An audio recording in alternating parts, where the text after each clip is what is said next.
శ్రీకృష్ణ కథ భాగవతంలో దశమ స్కంధం నుంచి వరుసగా చెప్పబడుతున్నది. అయితే మరి మొదటి నుంచి చెప్పలేదా అంటే అసలు కృష్ణ కథయే భాగవతానికి మూలం అని వ్యాసుల వారు తెలియజేశారు, పోతన గారు చెప్పారు. అయితే కృష్ణ కథ కేవలం భాగవతంలోనే కాకుండా ఇతర గ్రంథముల్లో కూడా ఉన్నది. ముఖ్యంగా పురాణ వాంగ్మయంలో అనేక పురాణాల్లో కృష్ణ కథ చెప్పబడుతున్నది. ఇంచుమించు 18 పురాణాల్లో కూడా కృష్ణ కథ ప్రస్తావన ఉన్నది. కొన్ని పురాణములు సంపూర్ణంగా కృష్ణ కథకు ప్రాధాన్యాన్ని ఇచ్చాయి. ఈ పురాణకర్త అయిన వ్యాసదేవుడే మళ్ళీ విశేషంగా భాగవత రూపంలో కృష్ణ కథని చెప్పారు. అప్పుడు కానీ ఆయనకు తృప్తి కలగలేదు. 18 పురాణాల్లో కృష్ణ కథ చెప్పినప్పటికీ కృష్ణునికే అంకితంగా సంపూర్ణముగా కథని రచించాలి, తద్వారా ధన్యున్నవాలి అని వ్యాసదేవుడు భాగవతంతో తన యొక్క అవతార ప్రయోజనాన్ని, ఎందుకంటే వ్యాసుడు కూడా అవతారమే, నారాయణ యొక్క అంశావతారం, తన అవతార ప్రయోజనాన్ని భాగవత రచనతో పూర్తి చేసుకున్నారు. కృష్ణ కథ మనకు విష్ణు పురాణంలో లభిస్తున్నది. మహాభారతం అంతా కూడా కృష్ణుడు కనబడతాడు. మహాభారతాన్ని నాయకుడే శ్రీకృష్ణుడు. అందున హరివంశంలో కృష్ణుని యొక్క జనన గాథ, లీలలు ఇవన్నీ కూడా మహాభారతంలో చెప్పబడుతున్నవి. హరివంశం మహాభారతంలో భాగం, అందులో విశేషంగా చెప్పారు. ప్రత్యేకించి భాగవతాన్ని మనం కృష్ణ కథకు ఆధారంగా తీసుకుంటాం. అయితే ఇక్కడ మనం చెప్పుకోబోయే కృష్ణ కథా తత్వంలో భాగవతం ప్రధానంగా మనం స్వీకరించినప్పటికీ కూడా ఇతర పురాణముల అంశములు కూడా మేళవించడం జరుగుతున్నది. అదేవిధంగా భాగవతం తర్వాత కృష్ణవాంగ్మయం చాలా పుట్టింది మన భారతదేశంలో. అనేక మంది భక్తులు, యోగులు, జ్ఞానులు కూడా తమ యొక్క యోగ దృష్టితో కృష్ణుని దర్శనం చేసి ఆ దర్శనానుభవాన్ని గ్రంథాలుగా రచించారు. ఇక్కడ నేను చెప్పేటప్పుడు ఒక కవులుగా భావించి రాశారని చెప్పలేదు. యోగ దృష్టితో వాళ్ళు దర్శించి అనుభవించి కృష్ణ కథను రచించారు. అవి కూడా మనకి కృష్ణ కథా తత్వం చెప్పుకోవడానికి సహకరించే గ్రంథాలే. అలాంటి గ్రంథరాశి కూడా మనకి చాలా ఉన్నది. గర్గ భాగవతం పేరుతో కూడా గర్గ మహర్షి రచించిన భాగవతం కూడా ఒకటి ఉంది. అది కూడా కృష్ణుని కథా మర్మములు తెలుసుకోవడానికి మనకు సహకరించే గ్రంథాల్లో ఒకటి. ఇది కాకుండా లీలాసుకులు రచించిన శ్రీకృష్ణ కన్నామృతం, నారాయణ తీర్థులు వారు రచించిన శ్రీకృష్ణ లీలా తరంగిణి, జయదేవుడు రచించిన గీత గోవిందం, ఈ 3 గ్రంథములు కూడా మనకి కృష్ణ కథకి వ్యాఖ్యానప్రాయములైన గ్రంథములుగానే భావించాలి. కృష్ణ కథ చాలా విస్తారంగా మనకు చెప్పబడుతూ ఉన్నది. అయినప్పటికీ మనం మూలంగా స్వీకరించేది మాత్రం భాగవతాన్ని. కృష్ణావతారానికి ఒక ప్రత్యేకత ఉన్నది. 10 అవతారాలు ప్రధానంగా మనం చెప్పుకుంటాం, కానీ భాగవతంలో దశావతారముల ప్రసక్తి లేదు. ఒక చోట 21 అవతారాల ప్రస్తావన, మరొక చోట 25 అవతారాల ప్రస్తావన చెప్తాడు సుఖమహర్షి పరీక్షణ్ మహారాజుకి. ఆ చెప్పి ఇంతే చెప్పాను గనుక ఇవే నారాయణ అవతారాలు అనడానికి లేదు అని కూడా మాట అన్నాడు. నారాయణ అవతారములు అనంతాలు, అందుకే హరి అనంత, హరి కథా అనంత అని అంటారు. నారాయణుడు అనంతావతారుడు. ఈ అవతారముల యొక్క సంఖ్య ప్రస్తావించడం నా వల్ల కాదు అంటాడు సుఖయోగీంద్రుడు. ఎలాగో అంటే దానికి వేదంలో ఒక మంత్రమే ఉంది. విష్ణోర్నికం వీర్యాని ప్రవోచత్ అనే మంత్రంలో చెప్పబడుతున్నది. అదేమిటంటే నారాయణ యొక్క దివ్యావతారములు ఎన్ని అంటే భూమి మీద ఉన్న ధూళి కణాలనైనా లెక్కించవచ్చేమో కానీ నారాయణ యొక్క దివ్యావతారమును లెక్కించలేము అన్నారు. అయినప్పటికీ మనం తరించడానికంటూ ఆయన అవతారములు కొన్ని ప్రస్తావించుకోవడానికి ఒక చోట 25, ఒక చోట 21 చెప్పారు. అలాగే మిగిలిన పురాణాల్లో మరికొన్ని అవతారముల ప్రస్తావన కూడా జరిగినది. ఎన్ని అవతారాలు ఉన్నప్పటికీ కూడా మనం ప్రధానంగా రామకృష్ణ అవతారాన్ని భావన చేస్తూ ఉంటాం. మనకి పెద్దలు కూడా రామకృష్ణ అనుకుంటూ కాలక్షేపం చేయండి రా అని చెప్తూ ఉంటారు. అంటే ఏదో మూల కూర్చొని రామకృష్ణ అని భజన చేయమని కాదు దాని అర్థం. రాముణ్ణి కృష్ణుణ్ణి అధ్యయనం చేసి తత్ప్రకారంగా మన జీవితాన్ని తీర్చిదిద్దుకోమని అందులో బోధ ఉన్నది. అసలు ఎన్ని అవతారాలు ఉన్నా మనకి 2 చాలు, రామకృష్ణ అవతారాలు. అయితే ప్రస్తుతాంశం కృష్ణుడు గనక ఈయన గురించే మనం విస్తారంగా చెప్పుకోబోతున్నాం. అయితే కొంతమంది మహాభక్తులు ఏం చెప్తారంటే కృష్ణుడిని ఒక అవతారంగా వాళ్ళు పరిగణించారండి. కృష్ణుడిని అవతారాల్లో ఒకడు అనరు, అన్ని అవతారాలు కృష్ణుడే ధరించాడు అని చెప్తారు. అలాంటి భక్తులు కూడా ఉన్నారు. అందుకే గీత గోవిందకర్త జయదేవుడు ఒక మాట అంటాడు, దశాకృతి కృతే కృష్ణాయ తుభ్యం నమః. 10 అవతారాలు ఎత్తిన మా కృష్ణుడికో నమస్కారం అన్నారు ఆయన. ఈ 10 అవతారాల్లో కృష్ణావతారం చేర్చలేదు ఆయన.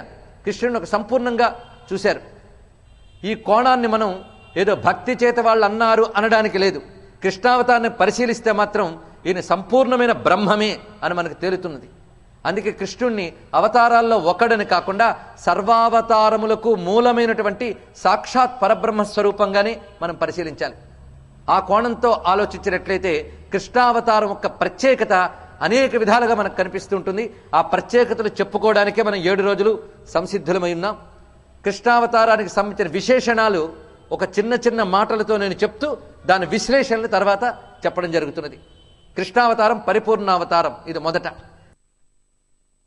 ఎక్కడ చెప్పాలి అక్కడ సందర్భానుగుణంగా చెప్తూ వస్తాడు. 9 స్కంధములు పూర్తయిపోతాయి.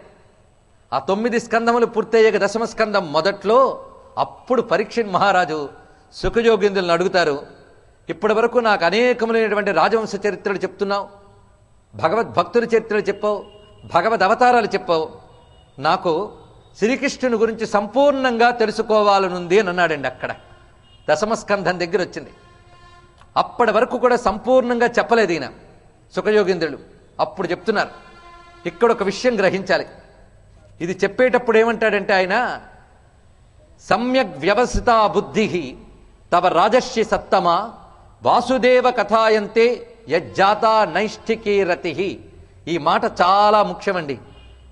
కృష్ణ కథలో మొదటి నుంచి ముఖ్యమైన అంశాలే వస్తూ ఉంటాయి. కృష్ణ కథలో ఒకదాని కంటే ఇంకొకటే ఉండదు, అంతా కలిపే సంపూర్ణం. అందుకే మొదటి నుంచి మన ఏకాగ్రతని అలవరుచుకుని ఉంటే ప్రతి వాక్యం కూడా ముఖ్యమైన వస్తాయి. ఇక్కడ చెప్తున్నది సమ్యక్ వ్యవసితా బుద్ధి తవ రాజర్షి సత్తమ వాసుదేవ కథాయంతే యజ్జాతా నైష్ఠికీ రతి. ఓ పరీక్షిత్ మహారాజా, నువ్వు ధన్యుడు అయ్యావు. ఎందుకంటే నీకు ఇప్పటికి కృష్ణ కథ యందు ఒక నైష్ఠికీ రతి ఏర్పడింది అన్నాడు. చూడండి, అంటే కృష్ణ కథ వినడానికి ఒక ప్రత్యేక సంస్కారం కావాలి, దానికి ఒక ప్రత్యేక సంస్కారం కావాలట. పరీక్షిత్ మహారాజ్ అంతటి వాడికి 9 స్కంధములు విన్న తర్వాత ఆ సంస్కారం ఏర్పడిందిటండి. ఈ 9 స్కంధములు ఏకాగ్రమైనటువంటి దీక్షతో పరీక్షిత్ మహారాజు సుఖయోగిందుల వారి వద్ద విన్నాక తద్వారా సంస్కరింపబడిన ఆయన హృదయానికి వాసుదేవ కథయందు 2 కలిగేట. వ్యవసాయాత్మిక బుద్ధి ఒకటి, నైష్ఠికీ రతి అని 2 మాటలు వేశాడు ఇక్కడ. రతి అంటే ఆసక్తి అని అర్థం. భగవత్కథల యందు ఆసక్తి కలగడం అనేక జన్మలు సుకృతం ఉంటే గానీ రాదు. లౌకిక కథల మీద అనేక మందికి ఆసక్తి ఉండొచ్చు, కానీ భగవత్కథ మీద ఆసక్తి ఉండడం అనేక జన్మలు సుకృతం. అయితే ఆసక్తి చాలదు, ఆసక్తికే సంస్కృతంలో రతి అని మరొక శబ్దం ఉంది. నైష్ఠికీ రతి అని మాట ఇక్కడ వేశాడు. ఇక్కడ నైష్ఠికీ రతి, నిష్ఠ కలిగిన రతిట, అంటే నిలుకడ కలిగిన రతి అని తెలుగులో మనం చెప్పుకోవచ్చు. అంటే కృష్ణ కథ యందు అటు ఇటు చలించనటువంటి ఆసక్తి ఏర్పడింది. అంటే అది తప్ప నాకు ఇంకోటి అక్కర్లేదనేటువంటి ఆసక్తి ఏర్పడింది. అదేవిధంగా సమ్యక్ వ్యవసితా బుద్ధి అని మరొక మాట చెప్తున్నాడు ఇక్కడ. ఈ సమ్యక్ వ్యవసితా బుద్ధి అనే మాట మనకి భగవద్గీతలో శ్రీకృష్ణ పరమాత్మ కూడా వాడతాడు. సమ్యక్ వ్యవసితా బుద్ధి అని, వ్యవసాయాత్మిక బుద్ధి ఏకేహ కురునందన అని గీతలో మనకు కనబడుతున్నది. అలాంటి వ్యవసాయాత్మిక బుద్ధి, వ్యవసాయాత్మిక బుద్ధి అంటే నిశ్చయాత్మకమైన బుద్ధి, చెదరనటువంటి నిశ్చయాత్మకమైన బుద్ధితో ఆసక్తి కలిగిన, అంటే కృష్ణ కథల్ని ఆస్వాదించాలి అనేటువంటి ఒక సంస్కారం పరీక్షిత్ మహారాజుకి కలిగిందిట. అందుకు నీకిప్పుడు నేను కృష్ణ కథ చెప్పబోతున్నాను అంటున్నారు ఇక్కడ. అయితే ఇక్కడ పరీక్షిత్ మహారాజు అడిగిన తీరు కూడా చాలా విశేషంగా ఉంటుంది. కృష్ణ కథ ఎటువంటిది అంటే, భవములకు మందు చిత్తశ్రవణానందము ముముక్షుజన పదము హరిస్తవము పశుఘ్నుడు తక్కను చెవులకు తని అయ్యననేడి చనటయు కలడే అంటున్నారు పోతన గారు ఇక్కడ. కృష్ణ కథ ఎలాంటిదంటే భవములకు మందు, అంటే సంసార రోగాలకు ఔషధంటది. పైగా విన్నవారికి చిత్తశ్రవణానందము, చెవులకి ఆనందము, చిత్తానికి ఆనందము, అది మోక్షాన్ని ఇచ్చేటువంటి దివ్య కథ. అలాంటి హరికథ ఇంకా చాలు అని అనరట యోగ్యులైన వారు. పశుఘ్నుడు తక్క అని ఒక మాట వేశాడు ఇక్కడ. పశుఘ్నుడు అంటే పశువుల్ని చంపి బ్రతికేటువంటి అయోగ్యులు ఎవరైతే ఉంటారో వారు మాత్రమే కృష్ణ కథ ఇంకా చాలు అంటారటండి. ఎన్ని మార్లు వింటామండి విన్న కథే అని అంటారట. అంటే అర్థం ఏంటి? హింసా ప్రవృత్తి కలిగిన రాజస తామస చిత్తాలకి కృష్ణ కథ మీద ఆసక్తి కలగదుట. అంటే కృష్ణ కథ మీద ఆసక్తి కలగాలి అంటే వాడి చిత్తంలో ఒక సంస్కారం ఉండాలి. ఆ మాట పరీక్షిత్ మహారాజు చెప్తున్నాడు చూడండి మొట్టమొదట. అంటే సాత్వికమైనటువంటి లక్షణం కలిగినటువంటి చిత్తాలకు మాత్రమే విష్ణు కథల యందు ఆసక్తి కలుగుతున్నది అనే విషయాన్ని ప్రస్తావన చేస్తున్నాడు. ఇంది చెప్పడం భాగవతకారుడి ఉద్దేశం ఏంటంటే భగవత్కథకి కావలసిన సంస్కారములు కొన్ని ఏర్పాటు చేసుకోవాలి. మనం సత్వగుణం కలిగిన వారికి మాత్రమే భగవత్కథ యందు ఆసక్తి కలుగుతుందట. అందుకే భాగవత ప్రారంభంలోనే భగవంతుని కథలు భాగవతము తెలిసి పలుకుట కష్టంబు శూలికైన తమ్మి చూలికైన విబుధ జనుల వలన విన్నంత కన్నంత తెలియవచ్చినంత తేటపరతు అంటారు పోతన గారు ప్రారంభంలోనే. భాగవతము తెలిసి పలుకుట కష్టంబు శూలికైన తమ్మి చూలికైనా అన్నాడు. అంటే శివుడికైనా బ్రహ్మకైనా సరే భాగవతం గురించి తెలిసి చెప్పడం మహాకష్టం అన్నాడు. అంటే ఇక్కడ శివుడు బ్రహ్మ చెప్పలేరు అని కాదు. ఇక్కడ తెలుసుకోవాల్సిన విషయం ఏంటంటే బ్రహ్మదేవుడు రజోగుణ నియామకుడు, రుద్రుడు తమోగుణ నియామకుడు. ఈ రజోగుణ తమోగుణ వృత్తులు కలిగిన వారు భాగవతం తెలుసుకోలేరు అని చెప్పడం దీని యొక్క అసలు అంతరార్థం. అందుకు భాగవతం గ్రహించాలి అంటే అటువంటి సాత్విక సంస్కారం కలగాలి. అలాంటి వారు విష్ణు కథలు ఎన్ని మార్లు విన్నా ఇంకా చాలు అన్నట్ట. అందుకు 9 స్కంధములు చెప్పినప్పటికీ ఒక సుఖయోగింద్ర నాకు ఇంకా వినాలనుంది విష్ణు కథ, దయచేసి చెప్పు. పైగా నాకు ఇప్పుడు ఆ విష్ణువు యొక్క కృష్ణ కథను వినాలనుంది. ఆ కృష్ణుడే నాకు సర్వస్వం అంటున్నాడండి ఇక్కడ పరీక్షిత్ మహారాజు. ఎందుకంటే కృష్ణుని మీద నా హృదయం అనేది పుట్టిన తర్వాత ఎప్పుడో కలగడం కాదు, నేను అమ్మ కడుపులో ఉన్నప్పుడే నా మనసు కృష్ణుని మీదకి వెళ్ళిందన్నాడు. అది పరీక్షిత్ మహారాజు యొక్క యోగం అండి.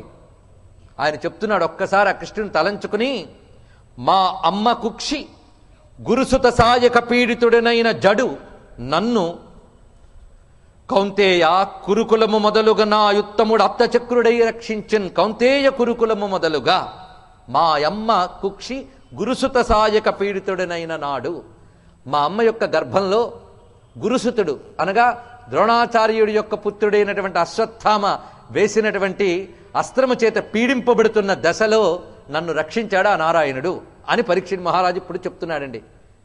ఇక్కడ మనం ఆ ఘట్టాన్ని ఒక్కసారి తలంచుకుంటే అది భాగవతానికి నిజానికి ప్రారంభ ఘట్టం. పరీక్షిత్ మహారాజు కృష్ణుని మీద మనస్సు మరలడానికి కారణమైన అంశముల్లో ఇదొకటి. పరీక్షిత్ మహారాజు వారి అమ్మ అయినటువంటి ఉత్తర యొక్క గర్భంలో ఉన్న సమయంలో అప్పుడు మొత్తం అపాండవం చేస్తాన్ని ప్రతిజ్ఞ పట్టాడు అశ్వత్థామ. అంటే పాండవ వంశం అనేది లేకుండా చేస్తాన్ని ప్రతిజ్ఞ పట్టాడు, ఉప పాండవుల్ని సంహరించాడు. అతడు ప్రయోగించినటువంటి బ్రహ్మశిరో నామక అస్త్రం ఏదైతే ఉన్నదో అది ఉత్తర గర్భంలో ఉన్నటువంటి మన పరీక్షిత్ మహారాజును కూడా దగ్ధం చేయడానికి ప్రవేశించింది. ఆ గర్భంలో ప్రవేశించింది. తీవ్రమైనటువంటి జ్వాలలు రగులుతున్నాయి. ఆ సమయంలోనే కృష్ణ పరమాత్మ ద్వారకకి పైన అవుతున్నట్ట హస్తిన్ నుంచి. అప్పుడు పరిగెత్తుకొచ్చింది ఉత్తర, నా గర్భం లోపల తీవ్రమైన జ్వాలలు రగులుతున్నాయి, నన్ను రక్షించు అని ఆవిడ అడుగుతున్న సమయంలో ఆ లోపల ఉన్నాడు ఈ పరీక్షిత్ జీవుడు. ఆయన చుట్టూ జ్వాలలన్నీ ఉన్నాయి. ఆ సమయంలో నన్ను రక్షించడా శ్రీకృష్ణుడు అనుకున్నట్టు అతను. చూసారా, గర్భంలో ఉన్న పరీక్షిత్ మహారాజుకి కృష్ణుడు గుర్తు రావడం ఏంటండి అంటే ఇక్కడ ఒక విశేషం ఉన్నది. ఉత్తరాదేవి గర్భంలో అతను ఉన్నాడు అంటే పాండవుల ఇంట ఉన్నాడు అతను. పాండవుల ఇంట్లో ఎప్పుడూ ఒకటే చర్చ, అది శ్రీకృష్ణుని గురించిన చర్చ. వారికి తెలిసింది ఒక్కటే, ఏ కష్టం కలిగినా కృష్ణ అనుకోవడం ఆ కుంతీదేవి దగ్గర నుంచి పాండవుల వరకు ఆ ఇంట అంత అలవాటైనటువంటి గొప్ప విద్య. అందరూ కృష్ణుడినే స్మరించిన అలవాటైన తర్వాత గర్భంలో ఉన్నవాడికి కూడా అదే అలవాటైందండి. చూశారు, ఇక్కడ గొప్ప విశేషం ఉన్నది. మన సంస్కృతిలో ఏం చెప్తారంటే గర్భవతి అయిన స్త్రీకి దౌహృది అని పేరు. దౌహృది అంటే 2 హృదయములు కలది అని. అంటే ఆమె యొక్క హృదయంతో పాటు లోపల ఉన్న సుతుడి యొక్క హృదయం కూడా ఆమె ద్వారా వ్యక్తమవుతుందట. ఆమె ద్వారా వ్యక్తమవుతుంది, ఆమె ద్వారా స్వీకరింపబడుతుంది. అందుకే మన పెద్దవాళ్ళు గర్భవతులకి మంచి మంచి కాలక్షేపాలు ఉండాలని చెప్పారు. ఈ రోజుల్లో గర్భవతుల కాలక్షేపాలు వేరేగా ఉన్నాయి. ఆ పుట్టిన పిల్లాడు పుడుతూనే రిమోట్ తీసుకుని ఏ ఛానల్లో ఏదొస్తుందో చెప్పగలడు. ఎందుకంటే గర్భవతిగా ఉన్నప్పుడు తల్లికి అదే అలవాటు అవుతుంది కనుక పిల్లలకి అదే వస్తుంది. కానీ ఆ తల్లికి కృష్ణుడే అలవాటు, ఆ ఇంట్లో కృష్ణుడు అలవాటు కనుక ఆ సంస్కారం పిల్లవాడికి వచ్చిందండి. అందుకే ఆ గర్భంలోనే ఆ జ్వాలలు చూడగానే అతడిలో కలిగిన వేదన, ఆ శ్రీకృష్ణుడు నన్ను రక్షించాలి అని. గర్భం అనగా ఎంత, అందులో శిశువు అనగా ఎంత, అందులో శ్రీకృష్ణుడు రక్షించాలని బుద్ధి అతడికి ఎలా పుట్టిందండి. అక్కడ ఆర్తితో పరీక్షిత్ మహారాజు ఆ గర్భంలో అనుకున్న మాటలకి పోతన గారు ఎంత చక్కటి పద్యరూపం ఇచ్చారంటే, రాడా చూడ సమస్త భూతములలో రాజిల్లువాడు ఇచ్చటం లేడా పారుని చిచ్చ రమ్ము తొలగం లీలాగతింద్రోచి నా కీడా నేడభయ ప్రదానము అతడు హింపన్నతత్రాత మున్కాడా ఎందరిగాబడి ఎడల మత్కర్మంబు తానెట్టిదో. అక్కడ పరీక్షిత్ మహారాజ్ జ్ఞానం చూడండి. కృష్ణుడనేవాడు ఏదో ఒక రూపం ధరించి బయట తిరిగేవాడు మాత్రమే కాదు, ఆయన సమస్త భూతములలో రాజిల్లువాడు. అంటే సర్వజీవుల హృదయంలో ఉన్నటువంటి పరమాత్మ. అటువంటి శ్రీకృష్ణుడు ఇక్కడ నన్ను రక్షించడా అనే ఆర్తి అతనికి ఎప్పుడు కలిగిందో ఆ అగ్నిజ్వాలల మధ్యలోనే అంగుష్ట ప్రమాణంలో నారాయణుని యొక్క దివ్యమూర్తి కనిపించింది రండి అతనికి. అంగుష్ట ప్రమాణంలో అంటే బొటనవేలయంత ప్రమాణంలో శంఖచక్ర గదాపద్మధారి అయినటువంటి శ్రీకృష్ణుడు సాక్షాత్కరించాడు. ఆ కనిపించిన కృష్ణుడు ఎలా ఉన్నాడు? అందరూ కూడా విస్పష్టమైన రూపం, అస్పష్టం కాదు, సుస్పష్టంగా కనబడుతున్నట్ట నారాయణుడు. ఎంత అందంగా ఉన్నాడో వర్ణిస్తున్నారు ఇక్కడ పోతన గారు. మేఘంబు మీద క్రొమ్మెరుగు కైవడి మేనుపైనున్న పచ్చని పటమువాడు గండ భాగంబుల కాంచని మణిమయ మకర కుండల కాంతి మలయువాడు శరవన్ని ననగించు సంరంభమున చేసి కన్నుల నునుకెంపు కలుగువాడు బాలార్క మండల ప్రతిమాన రత్నహాటక విరాజిత కిరీటంబువాడు కంకణంగద వనమాలిక విరాజమానుడు అసమానుడు అంగుష్ఠమాత్ర దేహుడు ఒక్క గదతే చేతదాల్చి నేత్రోత్సవముగా విష్ణుడు ఆవిర్భవించే అవ్వేళయందు. విష్ణుడు ఆవిర్భవించే అవ్వేళయందు మేఘం మీద మెరుపు తీగలాగా నీలమేఘశ్యాముడైన నారాయణుడు పీతాంబరము అంటే బంగారు రంగులో ఉన్న పీతాంబరము ధరించి ఉన్నాడు. మకర కుండలాలు ఆ చెవులకు వేలాడుతూ వాటి కాంతి చెక్కిళ్లలో ప్రతిఫలిస్తోందిట. పైగా కన్నులు కెంపు రంగుతో వెరిసిపోతున్నాయట. చిన్నపాటి ఎరుపుందిట కన్నుల్లో. ఎందుకంటే ఆ చుట్టూ ఉన్న అగ్నిజ్వాలల్ని అణచాలని ఉగ్రంగా చూస్తున్నట్టు ఆయన. దానివల్ల చిన్న నునుకెంపు కనులవాడు, చిన్న ఎరుపు కలిగిన కన్నులతో ఉన్నాడు. అటువంటి కిరీటధారి అయి దివ్య ఆభరణములు ధరించినటువంటి నారాయణుడు అక్కడ ప్రత్యక్షమై ఆ గదని చుట్టూ తిప్పేటండి. ఆ గదని తిప్పగానే ఈ జ్వాలలన్నీ చల్లారే అతడు రక్షింపబడ్డాడు. ఈ విధంగా మా అమ్మ కడుపులో ఉండగా నన్ను రక్షించిన శ్రీకృష్ణ పరమాత్మ యొక్క దివ్య చరిత్రని నేను సంపూర్ణముగా వినదలుచుకున్నాను అనే మాటని ఇప్పుడు ప్రస్తావన చేస్తున్నాడు. పైగా పరీక్షిత్ మహారాజు అసలు పేరు విష్ణురాతుడు. చాలా చక్కటి పేరు చెప్పారు చూడండి. ఇక్కడ ఏం పేరు పెట్టారో పెద్దలు. విష్ణురాతుడు అంటే విష్ణువుని పొందువాడు అని అర్థం అండి. అంటే అతడు పుడుతూనే అతడు ఏమవుతాడో కూడా చెప్పేశారు పెద్దవాళ్ళ పేరులోనే. ఇతడు తప్పకుండా విష్ణువుని పొందుతాడు అని చెప్పారు. కానీ పరీక్షిత్ అని పేరు ఎందుకు వచ్చింది? దీనికి పురాణం చెప్తున్న విషయం ఏంటంటే అతను పుట్టిన వెంటనే చుట్టూ చూసేటండి. నన్ను గర్భంలో ఉండగా రక్షించిన స్వామి ఎక్కడున్నాడా అని. అంటే పుట్టగానే ఆయన చేసిన పని ఏమిటి? కృష్ణుడిని వెతుక్కోవడం. మనం పుట్టిన చాలా కాలానికైనా ఆ పని ప్రారంభించామా అనేది సందేహమే. ఎందుకంటే ఎందెందు వెదకి చూచిన అందందే గలడు అన్నారు కదా మన ప్రహ్లాదుల వారు. కానీ ఎప్పుడైనా వెదకి చూచేమా? వెదకి చూడడం అంటే అన్వేషణ. అన్వేషణ చేసామా? పరమాత్మని చూడాలి అనే తపనతో ఎప్పుడైనా మనం అన్వేషణ ప్రారంభించామా? వెతికితే తప్పకుండా దొరుకుతాడని హామీ ఇచ్చాడు, ప్రహ్లాదుడే ఇచ్చాడు. వెతకడం లేదు కనుక దొరకడం లేదు. కానీ పుడుతూనే వెతుక్కున్నాడండి. అదే ఆయన యొక్క సంస్కారం అక్కడే కనిపిస్తున్నది.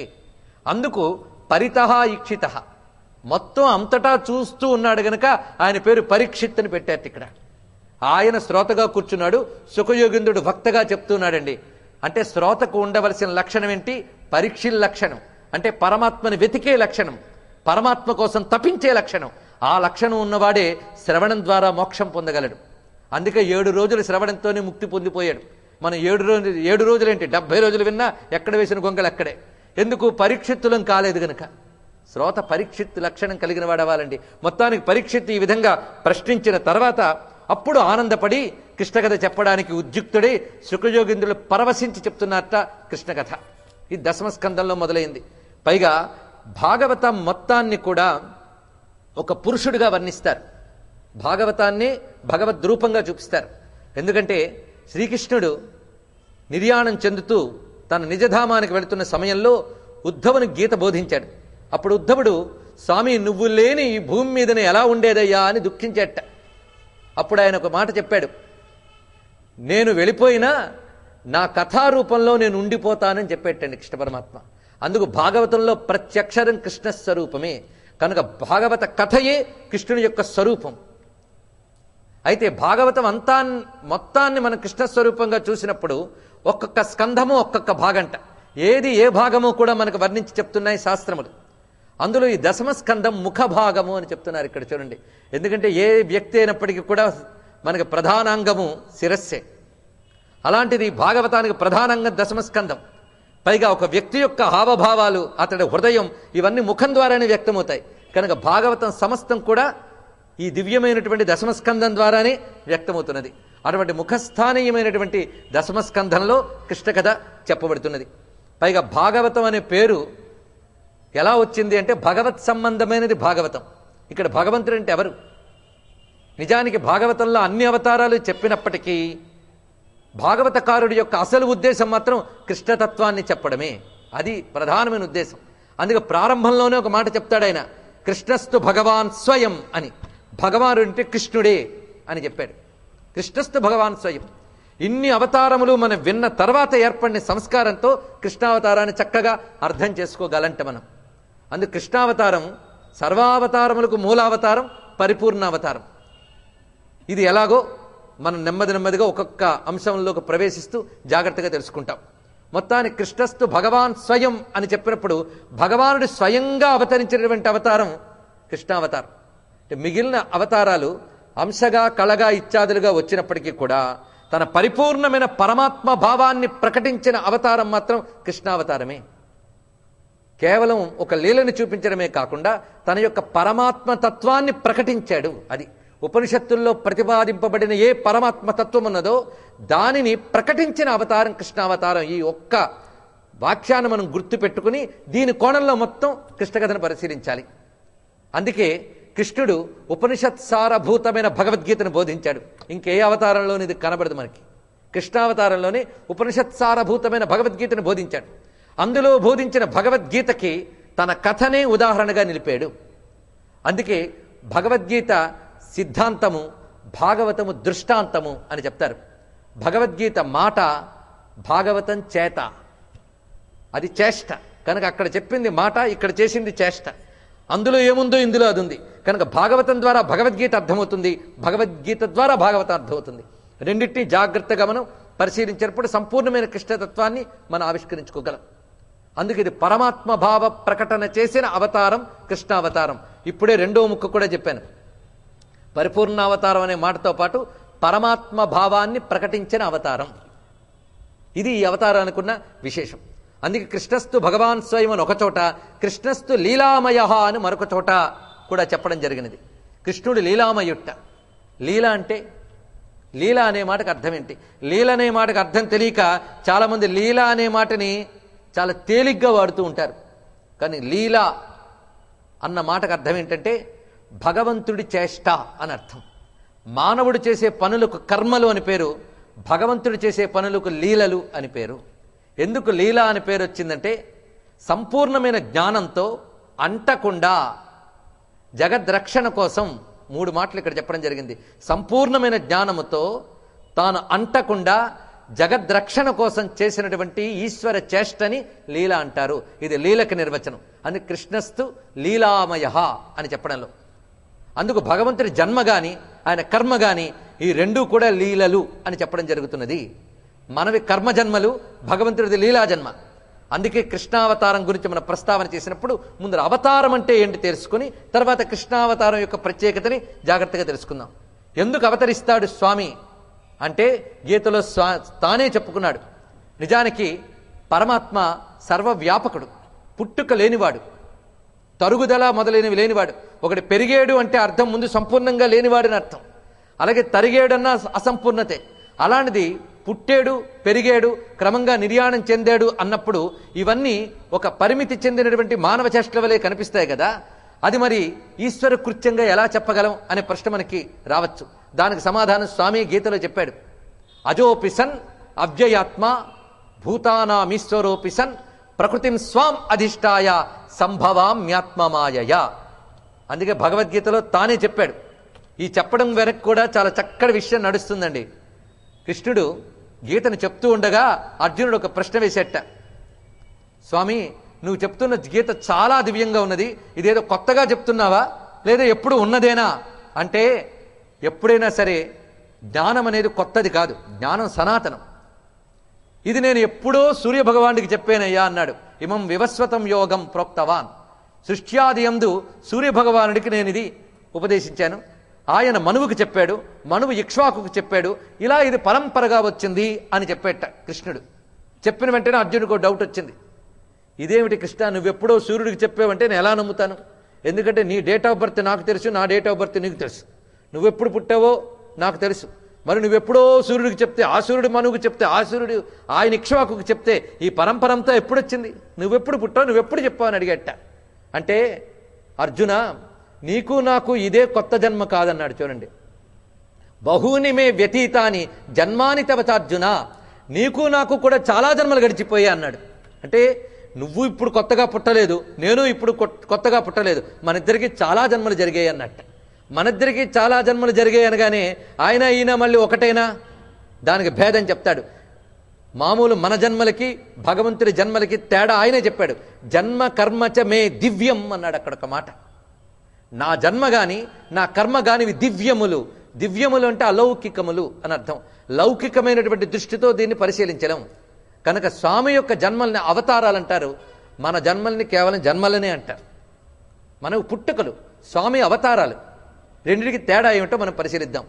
పైగా స్వామి ఒక మాట చెప్పాడు, అజోపిసన్ అవ్యయాత్మ, తాను ఎలా అవతరిస్తున్నానో కూడా చెప్పాడు. అజహ అంటే జన్మరహితుడు, జన్మరహితుణ్ణి అయినప్పటికీ, అవ్యయాత్మ అంటే నాశనము లేని అవ్యయుణ్ణి అయినప్పటికీ, వ్యయము అంటే తరుగుదల, అవ్యయము అంటే తరుగుదల లేని పరిపూర్ణుణ్ణి అయినప్పటికీ, భూతానాం ఈశ్వరోపిసన్, సర్వభూతకోటికి నేనే ఈశ్వరుణ్ణి అయినప్పటికీ నేను అవతరిస్తాను.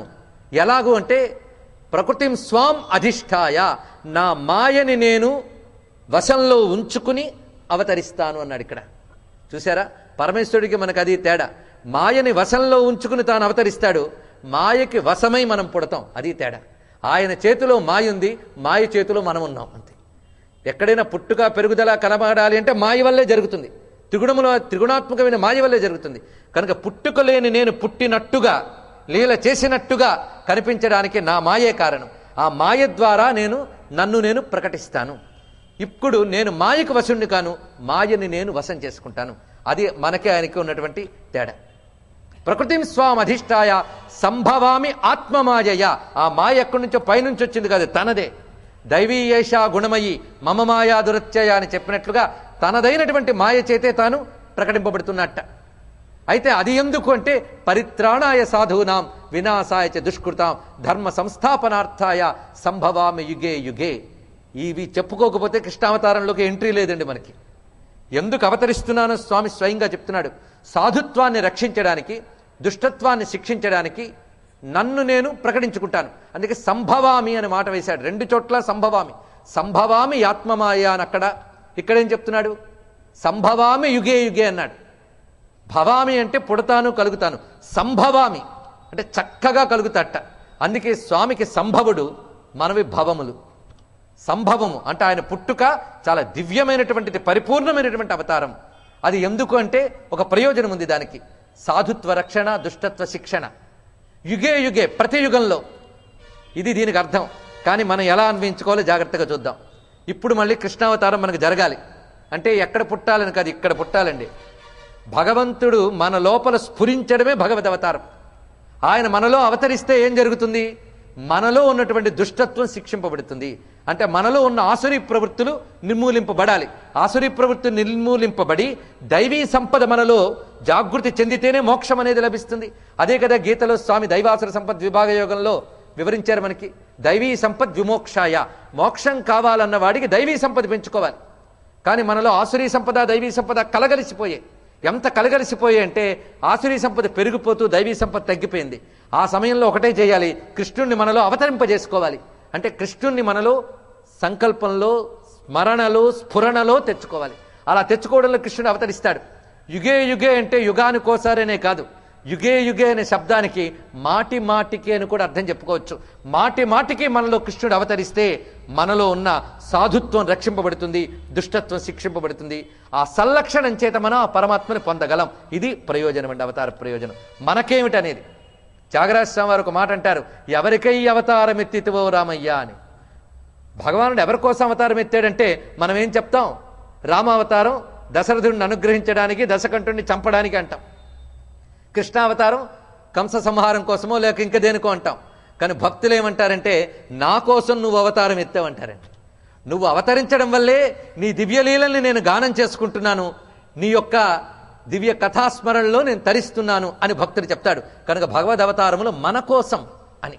అందుకే త్యాగరాజస్వామి వారు అంటారు, శతరాగరత్నమాలికచే కీర్తించు త్యాగరాజుని బ్రోచుటకా అని అన్నారు. తనను రక్షించడానికి అవతరించారట. ఈ దృష్టితో మనం భగవత్ కథని చూసి కృష్ణుడిని అవతరింపజేసుకుందాం ఇవాళ. కనుక ఎందుకు అవతరిస్తున్నాడో తెలిసింది కదా. అలాగే అవతారం అనే మాటకు అర్థం తీసుకుందాం. ఫలానా వాడు పుట్టాడంటే పుట్టాడని రాస్తాం కానీ అవతరించాడని రాయవండి మనం. ఒక పరమాత్మకి అవతారం అని అంటాం. ఎందువల్ల? అసలు అవతారం అంటే అర్థం ఏంటి జాగ్రత్తగా చూద్దాం. అవతరణం అంటే దిగుట అని అర్థం. అవతారం అంటే దిగొచ్చాడని. దిగొచ్చాడన్న మాటే తెలుస్తోంది. ఇంతవరకు ఎత్తునున్నవాడు ఇప్పుడు దిగాడని అర్థం. అంటే అందకుండా ఉన్నవాడు అందుబాటులోకి రావడమే అవతారం. నిజానికి నామరూపాలకు అతీతమైన పరతత్వము నామరూపాల ద్వారా వ్యక్తం అవ్వడమే అవతారం. ఇది గుర్తుపెట్టుకోండి. ఎందుకు అవతరించారంటే మనల్ని తరింపజేయడానికి ఆయన అవతరించాడు. పసిపిల్లాడు అమ్మ మీదకి చెయ్యి చేస్తాడు, అమ్మా ఎత్తుకో అమ్మా ఎత్తుకో అని. రారా ఎత్తుకుంటానని అమ్మ అలా అనదండి. అలాగే నిలబడి ఎత్తుకుంటాను రారా అని అలాగే నిలబడి అనదు. ఎందుకంటే పిల్లాడు పైదాకా సాగలేడు. అప్పుడు అమ్మ ఏమవుతుంది? తానే వంగుతుంది, దిగుతుంది. దిగి పిల్లాడిని ఎత్తుకుంటుంది. అంటే అమ్మ వంగిపోయింది, అమ్మకి చేత కాదని అర్థమా? పిల్లాడు పైదాకా రాలేడు గనక అమ్మ వంగి ఎత్తుకుందండి. అలాగే మనం పరమాత్మ దాకా వెళ్ళలేకపోతే పరమాత్మ మన దాకా రావడమే అవతారం. ఇది గుర్తుపెట్టుకోండి. మనల్ని తరింపజేయడానికి ఆ విధంగా తన్ని తాను ప్రకటించుకున్నాడు. లేకపోతే నామరూపాలు లేని పరమాత్మ దివ్యమైన నామాన్ని దివ్యమైన రూపాన్ని ధరించి మన కోసం వచ్చాడు. ఇది బాగా తెలుసుకోవాలి. కొంతమంది వేదాంతవాదులమని భ్రమపడి నామరూపాలన్నీ కూడాను నశించేవే గనక నామరూపాత్మకమైన భగవత్ స్వరూపాలు మనం ధ్యానించకూడదని పొరపాటు పడతారు. కానీ భగవన్నామములు భగవద్రూపములు దివ్యములు. అందుకే ఆ నామములు వేరు, ఆ రూపములు వేరు. ఆ దివ్యనామము రూపముల ద్వారా మనం తరిస్తాం. అందుకే జన్మ కర్మచమే దివ్యం అన్నారు ఇక్కడ. ఆ పరమాత్మ తనని తాను ప్రకటించుకుంటే అది అవతారమైంది. అందుకే అవతారం అంటే దిగడం అని అర్థం. ఒకడెవడో నదిలో కొట్టుకుపోతున్నాడు అనుకోండి, రక్షించండి రక్షించండి అని అరుస్తాడు. అప్పుడు ఆ ఒడ్డునున్న గజ ఈతగాడు అందులో దిగుతాడు. దిగి తాను కూడా ఈత కొడుతూ అతన్ని ఉద్ధరిస్తాడు. ఇప్పుడు కొట్టుకుపోతున్నవాడు నదిలోనే ఉన్నాడు, దిగిన గజ ఈతగాడు నదిలోనే ఉన్నాడు. ఇద్దరు నదిలోనే ఉన్నారని చెప్పి ఇద్దరు ఒకటి అంటారో చెప్పండి? ఇద్దరు ఒకటి కాదు. ఈయన ఎందుకు దిగాడండి? ఇతన్ని ఉద్ధరించడానికి దిగాడు.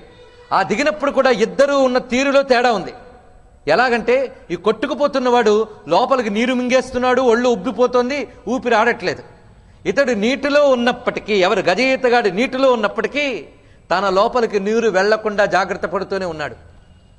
అంత చక్కగా తను తాను స్తంభింపజేసుకుని తనలోకి నీరు వెళ్లకుండా జాగ్రత్త పడుతూనే నీటిలో ఉన్నాడు. చూడండి, తాను నీటిలో ఉన్నాడు కానీ తనలో నీరు లేదు. కొట్టుకుపోతున్నవాడు తాను నీటిలో ఉన్నాడు, తనలోని నీరుంది. ఇద్దరికి అది తేడా. ఆఖరికి గజ ఈతగాడు వీడిని ఉద్ధరించి ఒడ్డున పెట్టాడు. అబ్బా నువ్వు కూడా నాలాగే నదిలో ఉన్నావన్నమాట అని అంటే అజ్ఞానమా కదా? అదే విధంగా అవతారానికి మామూలు వాడి జన్మలకి ఇంతే తేడా. అవతార పురుషుడు మనలాగే సంసారంలో దిగుతాడు, మనలాగే మాయలో ఉన్నట్టు కనబడతాడు. కానీ ఆయనలోకి మాయ ప్రవేశించదు. మాయ అనే నీరు ఆయన మింగడు. ఆయనకు మాయ ఏమీ చేయలేదు, ఆయన్ని మాయ ఏమీ చేయలేదు. మాయలో మునిగిపోయిన మనల్ని ఆయన ఉద్ధరిస్తున్నాడు. అందుకు అవతరణ. ఒడ్డునున్నవాడు నదిలోకి దిగాడెందుకు? వీడిని తరింపజేయడం కోసం. అలాగా పరమాత్మ మన కోసం ఈ జగత్తులో తను తాను ప్రకటించుకున్నాడు. తరించే యోగం ఉన్నవాళ్ళు ఆ అవతారాల్ని నిరంతరం స్మరిస్తూ తరించిపోతారు.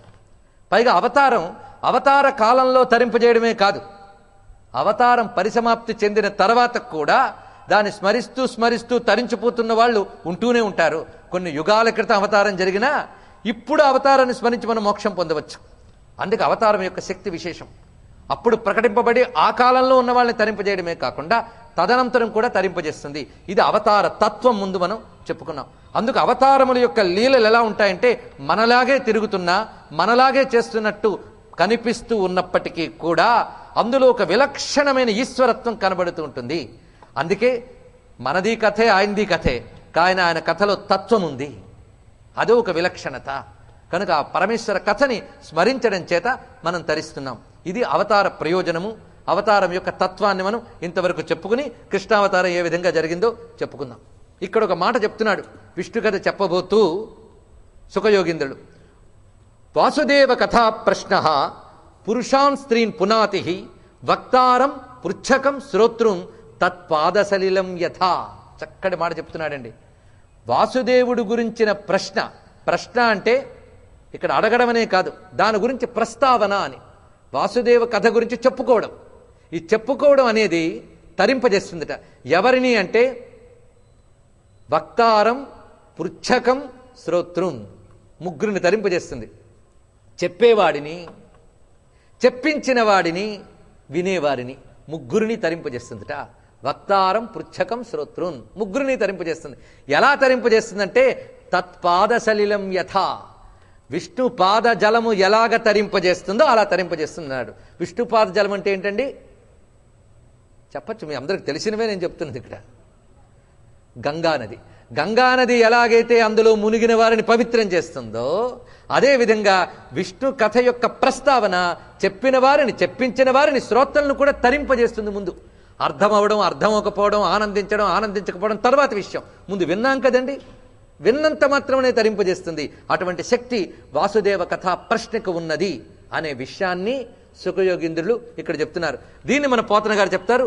విష్ణు కథారతుడగు నరు విష్ణు కథలు చెప్పు మనుచు వినుచుండు నరున్ విష్ణు కథా సంప్రశ్నము విష్ణుపదీ జలము భంగి విమలుల జేయున్.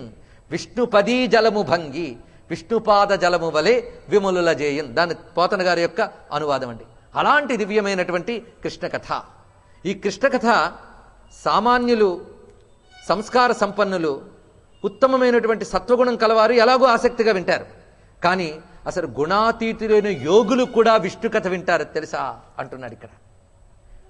ఇప్పుడు మనం వింటున్నామంటే కృష్ణ కథ ఏదో తరించాలని తపనతోనో లేదో భక్తితోనో వింటాం. అసలు అప్పటికే తరించిపోయి జీవన్ముక్తులైపోయిన యోగులు ఉంటారే, వారు కూడా కృష్ణ కథ వింటారటండి. ఇది ప్రత్యేకమైన అంశం. వారెందుకు వినాలండి? వారు అసలు నామరూపాతీత దివ్యతత్వంలోనే లీనమై అహం బ్రహ్మాస్మని స్థితిలో ఉన్నారే, వారు కూడా వింటారా? వింటారు. అంతేకాదు, చెప్తారు కూడా. ఇక్కడ చెప్తున్నవాడు అటువంటి వాడే. ఎవరు? సుఖయోగీంద్రుడు. ఆయన జీవన్ముక్తుడు, ఆయనకి ఏమీ అవసరం లేదు. మరి ఆయన కూర్చుని ఇక్కడ చెప్తున్నాడు ఎందుకు? ఈ విషయం ఆయనే చెప్తాడు.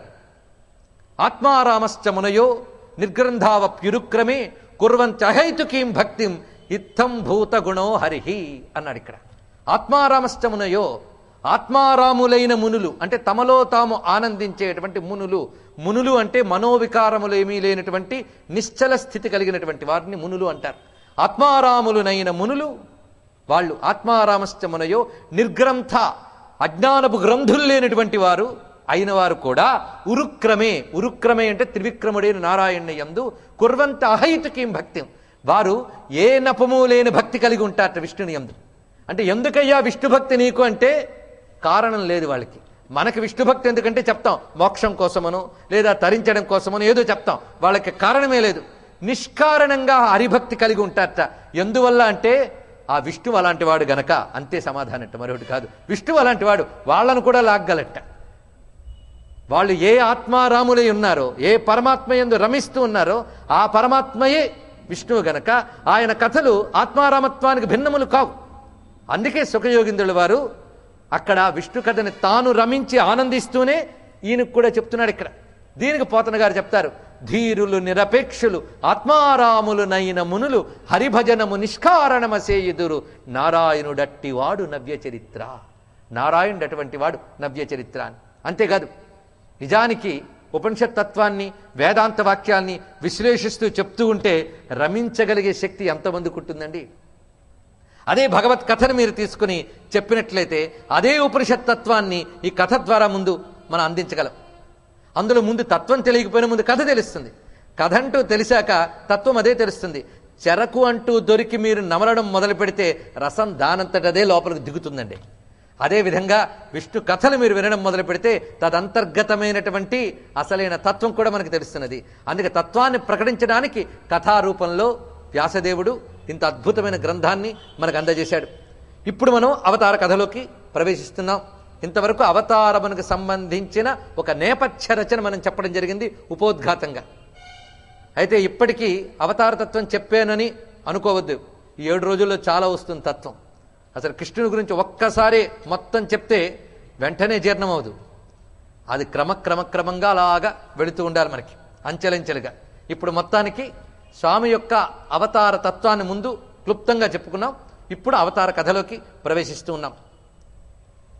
ఈ దివ్యమైన చరిత్ర ఆవిర్భావానికి మనకి పూర్వరంగా ఏమున్నది అంటే, ద్వాపర యుగంలో ఇదివరకటి అసురులందరూ కూడాను వారి అంశలు రాజులుగా పుట్టేట.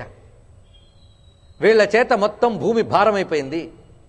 దానికై భూదేవి ఈ భూభారం భరించలేక గోరూపం ధరించి వెళ్ళి నారాయణునితో మొరబెట్టుకున్నదిట.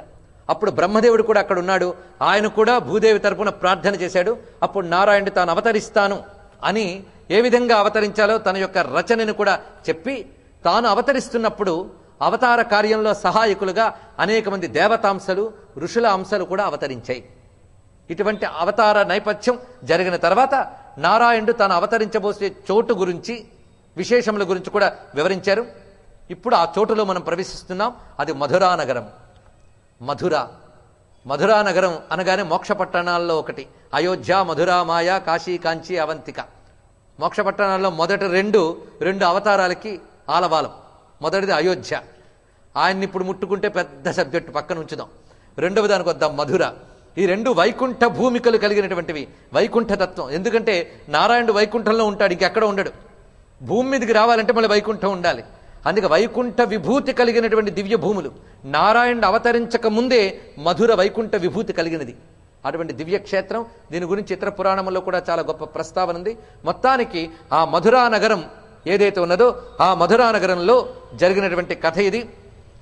సూరసేనుడు అనేటువంటి రాజు యొక్క పుత్రుడు వసుదేవుడు, ఆయనకు వివాహం జరిగింది అనే విషయంలో మొదలు పెడుతున్నారు. ఆయనకి దేవకీదేవితో పెండ్లి జరిగినది. ఆ సమయంలో వివాహం తర్వాత సారే మొదలైనవన్నీ ఏర్పాటు చేసి ఉగ్రసేని పుత్రుడైన కంసుడు తన చెల్లెలి వరసైనటువంటి దేవకీదేవిని, బావగారిని ఆ రథంలో కూర్చోబెట్టుకుని తానే స్వయంగా రథాన్ని నడుపుతూ ముచ్చటగా ప్రేమగా వెళుతున్నట్ట. ఆ సమయంలో ఒక్కసారి ఆకాశవాణి పేర్కొన్నది, తుష్టయగు భగిని మెచ్చగా ఇష్టుడవై రథము గడపెదు ఎరుగవు మీదన్ శిష్టయగు ఈ తలోదరి అష్టమ గర్భంబు నిన్ను హరించుజుమి. ఈమె యొక్క అష్టమ గర్భంలో పుట్టబోయేవాడు నిన్ను సంహరిస్తాడు అని ఆకాశవాణి చెప్పింది. ఇక్కడ విన్న కథే విన్నట్టు అనిపించినా విన్న కథలో తెలుసుకోవాల్సిన అంతరార్థములు కూడా నెమ్మదిగా మనం విప్పుకుందాం. మొత్తానికి ఈ మాట విన్న వెంటనే మహాకోపం వచ్చింది, తిరిగి భయం కలిగింది. భయం చేత వచ్చినటువంటి కోపంతో వెంటనే తన యొక్క వర నుంచి కత్తిని బయటికి తీసి అడిదంబు బెడిదంబుగా పెరికి జడిపించి తెప్పరంబుగా అనుజ కొప్పు బట్టి ఆమెకు జుట్టు పట్టుకుని సంహరించడానికి సిద్ధపడ్డట. చూశారా, అంతవరకు తోబుట్టువని రథం నడుపుతున్నవాడు తన ప్రాణం మీదకి వస్తుందని కానీ కత్తి తీశాడు. ఇలాగే ఉంటాయండి అనుబంధాలన్నీ కూడాను. తన మీదకి రానంత వరకు అందరూ తన వాళ్లే, తన మీదకి వస్తే అవతలవాడు ఎలాంటివైనా వాడిని పరిమార్చడానికి సిద్ధపడతారు. అది ఆసురి ప్రవృత్తి. ఆ కారణం చేత ఎప్పుడైతే ఖడ్గాన్ని తీసి సంహరించడానికి సిద్ధపడ్డాడో వెంటనే అక్కడున్న వసుదేవుడు బతిమాలెట్ట. ఎందుకంటే ఇది శౌర్యం ప్రదర్శించవలసిన సందర్భం కాదు. అందుకు బ్రతిమాలి చెప్తూ ఉన్నాడు, విడిచిపెట్టు. ఎందుకంటే ఈమె వల్ల నీకు మరణం లేదు, ఈమె యొక్క అష్టమ గర్భం వల్ల కదా మరణం. ఒక్కసారి మరణం అనే మాట వినగానే నీకు ఒక విధమైన ఉక్రోషం కలిగినది, భయం కలిగింది. కానీ కొంచెం నిదానంగా ఆలోచించు. చూసావే ఎలా ఉన్నదో ఈమె. వావి చెల్లెలుగాని కూతురు వంటి దుత్తమురాలు సంభావనీయ చరిత్ర భీరువు బాల నూత్న వివాహ. ఎంత చక్కగా చెప్తున్నారు చూడండి ఇక్కడ. వావి చెల్లెలు గాని కూతురు వంటిది. వరుసకు చెల్లెలైనా కూతురు వంటిది. ఎందుకంటే ఎప్పుడైనా చెల్లెలు కూతురుతో సమానమే. అలాంటి కూతురు వంటిది, పైగా ఉత్తమురాలు, మంచి చరిత్ర కలిగినది. చూడు ఎలా బెదిరితూ చూస్తూ ఉన్నదో. బాల లేత వయస్సు కలిగినటువంటిది, పైగా నూత్న వివాహ, ఇప్పుడిప్పుడే పెళ్లి చేసుకున్నటువంటిది. అలాంటి ఈమెని నువ్వు సంహరించడం తగదు సుమా. కావవే కరుణామయాత్మక కంస మానవ వల్లభ అని బతిమాలుకున్నాడండి. మనకి వసుదేవుడు అంతటి వాడికి కూడా గాడిదికాలు పట్టుకోక తప్పలేదని సామెత వినుంటారు మీరు. ఆ కథ కృష్ణుడు పుడుతున్నప్పుడు ఏదో గాడిద ఒండ్ర పెట్టిందని అప్పుడు వసుదేవుడు బతిమాలుకున్నాడని చెప్తారు. ఇట్లాంటి గాడిద కథలు ఏవి భాగవతంలో లేవండి. ఎవడు కల్పించాడో గాని. వసుదేవుడు ఏ గాడిద కాలు పట్టుకోలేదు కానీ ఇప్పుడు ఈ గాడిద కాలు పట్టుకున్నది పని చేశాడు. ఏ గాడిద కాలు? కంసుడు గాడిద కాలు. అంత పని చేశాడు పాపం, బతిమాలుకున్నాడు. అప్పుడు విడిచిపెట్టాట. నిజమే, ఇతడు చెప్పింది బాగానే ఉందని. అంతేకాదు ఒక మాట చెప్పాడు. ఏమనంటే ఈమె యొక్క అష్టమ గర్భం వల్ల నీకు ప్రమాదం అని చెప్పావు కదా, అష్టమ గర్భం దాకా ఎందుకు, పుట్టిన మొదటి గర్భం నుంచి ఆ తొలిచూలు నుంచే నీకు తెచ్చి అప్పచెప్పేస్తాను, వాళ్ళు నువ్వు సంహరించి అన్నాడు. ఈమెను మాత్రం విడిచిపెట్టు అని ఎప్పుడైతే చెప్పాడో కంసుడు విడిచిపెట్టాడు. అప్పుడు నిజంగానే కొంతకాలానికి దేవకీదేవికి ప్రథమ గర్భం కలిగిన వెంటనే తీసుకొచ్చి అప్పచెప్పెట్టాడు. ఇక్కడ అది వసుదేవుని యొక్క ఉత్తమ చరిత్ర. ఎందుకంటే పరమాత్మ ఎక్కడ అవతరించబోతాడో ఆ చోట అతి పవిత్రమై ఉంటుంది. ఇది తెలుసుకోవాలి. వసుదేవుడు ఎంత సత్యసంధుడో చూడండి. ఇక్కడ తన యొక్క ప్రథమ సంతానాన్నే తీసుకువచ్చి అప్పచెప్పెట్టే, ఇదిగో నేను చెప్పిన ప్రకారంగా తీసుకువచ్చాను. అది చూసి కంసుడంతటి వాడు మనస్సు కరిగిపోయిందిటండి. అప్పుడు వాడు చెప్పాడు ఏమని, నాకు వీడి వల్ల ప్రమాదం లేదు, 8వ గర్భం వల్ల ప్రమాదం కదా, అప్పుడు చూసుకుందాంలే అన్నట్టండి. ఇక్కడ సరే విడిచిపెట్టాడు. క్రమంగా 6 పుట్టారండి. ఇంకా సప్తమ గర్భం ఉన్న సమయం. ఆ సమయంలో ఒక విషయం జరుగుతున్నది. ఈయన గారు వచ్చేట నారదుల వారు ఆ సమయంలో ఎప్పుడు రావాలి అప్పుడు వస్తారో మహానుభావుడు. ఆయన వచ్చి చేసింది ఏమిటంటే, ఎంత పని చేసేవయ్యా కంస, నీకు అసలు ఏం తెలియదు, నువ్వెవరివో తెలుసా, ఎంత చక్కటి రాక్షసుడివి నువ్వు, గత జన్మల్లో కాలనేమి అనేటువంటి అసురుడివి, నువ్వు అసురాంశతో పుట్టావు. ఈ వసుదేవుడు మొదలైన వారందరూ దేవతాంశ సంభూతులు, మీకు వారికి కూడాను వైరం ఉన్నది. అందుకు వాళ్ళని ఉపేక్షించడానికి వీల్లేదు, చెల్లెలని బావాని ఉపేక్షించడానికి వీల్లేదు. కనుక 6 పుత్రులు 6 మేనళ్ళల్లో అనుకుని నువ్వు ఆనందంగా విహరిస్తున్నావు, కానీ వాళ్ళందరూ కూడా దేవతాంశ సంభూతులే. కనుక నువ్వు నిర్దాక్షిణ్యంగానే వ్యవహరించాలని చెప్పాడండి నారదుడు. ఇలాంటి పనులు చేస్తే వాడిని మహర్షి అంటారండి. కానీ నారదుడు అంటే నారాయణ సంకల్పాన్ని భూమిపై ప్రవర్తింపజేసే మహర్షి. ఇది గుర్తుపెట్టుకోండి. ఆయన ఒక ప్రత్యేకమైన అవతారం. స్వామి యొక్క 21 అవతారాల్లో నారదావతారం ఒకటి అని చెప్పారు. ఆయన దేవర్షి, సామాన్యుడు కాడు. ఆయన నారాయణ సంకల్పాన్ని ప్రవర్తింపజేసేవాడు. అందుకు దీని వెనక ఉండేటువంటి భావాన్ని, అంతరార్థాన్ని తర్వాత కథలో మీకు చెప్తాను. కొన్నైనా సస్పెన్స్లు మిగిలితే తర్వాత విప్పుకుంటే బాగుంటాయి కదా. మొత్తానికి ఈ 6 కూడాను నువ్వు మేళల్లో మురిసిపోవడానికి లేదని చెప్పాడు. ఎప్పుడైతే నారదుడు ఈ ప్రచోదనం కలిగించాడో కంసుల్లో నిద్రాణమైన ఆసురి ప్రవృత్తి వెలికొచ్చింది ఒక్కసారి. దానితో ఈ 6 సంహరించాడు. దేవకీ వసుదేవులు ఉభయుల్ని చెరసాల్లో పెట్టాడండి. ఇప్పుడు ఆ చెరసాల్లో పెట్టిన తర్వాత అప్పటికి ఆమె సప్తమ గర్భం ఉన్నది. ఇంకా స్వామి వ్యూహరచన చేస్తున్నాడు నారాయణుడు వైకుంఠంలో. తనదైన మాయాశక్తి యోగమాయ ఆమెను పిలిచాడు. నారాయణుని యొక్క సహోదరి ఈవిడ యోగమాయ. ఆ యోగమాయను పిలిచి, నువ్వేం చేస్తావంటే, ఈ సప్తమ గర్భంలో ఉన్నది శేషాంశ, నా యొక్క శేషాంశ అందులో ఉన్నది, ఆదిశేషుని అంశ.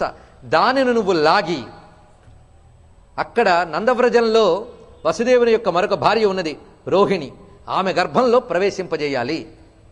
అది యోగమాయతో తప్ప ఇంకెవరి వల్ల కాదు అని చెప్పి ఆయన యోగమాయకి అప్పచెప్పాడు ఆ పనిని. ఆ విధంగా సప్తమ గర్భాన్ని కర్షణ చేసింది ఆ తల్లి యోగమాయ. కర్షణ చేసి తిన్నగా దాన్ని రోహిణీదేవి గర్భంలో ప్రవేశింపజేసింది. వసుదేవుని భార్య అయినటువంటి రోహిణీదేవి గర్భంలో ప్రవేశింపజేసింది. కానీ ఈ విషయం ఎవరు గ్రహించలేకపోయారు. ఎందుకంటే చేసినది యోగమాయ గనక. యోగమాయ చేసే పనులు ఎవరు గ్రహించగలరు అక్కడ? ఆ విధంగా జరిగినది. దానితో అందరూ ఏమనుకున్నారంటే, దేవకీదేవికి సప్తమ గర్భం వచ్చిపోయింది అనుకున్నారు. అంటే గర్భస్రావం జరిగిందని అందరూ అనుకున్నారు. కనుక సప్తమ గర్భం అలా పోయింది. ఇంకా అష్టమ గర్భం కోసం ఎదురు చూడటం మిగిలిందండి. అయితే ఈ సప్తమ గర్భం అక్కడ సంపూర్ణంగా చక్కగా పెరిగింది. ఎందుకంటే ఈ లాగిన తీరు ఎంత చక్కగా లాగింది తల్లి అంటే, ప్రమాదం లేకుండా కర్షణం చేసింది. దేవకీదేవి కడుపులో తేజరిల్లు దీప్త గర్భంబు. ఆ విధంగా తేజోమయంగా అమ్మ ప్రకాశిస్తున్నది. ఆ సమయంలో ఏ విధంగా ఉన్నది ఆమె అంటే, లోపలున్నవాడేమో నారాయణుడు, ఆమె ఉన్నది చెరసాల. ఎంత ఆశ్చర్యం అండి! చెరసాలలో నారాయణ తేజం తల్లి గర్భంలో ఉందిట.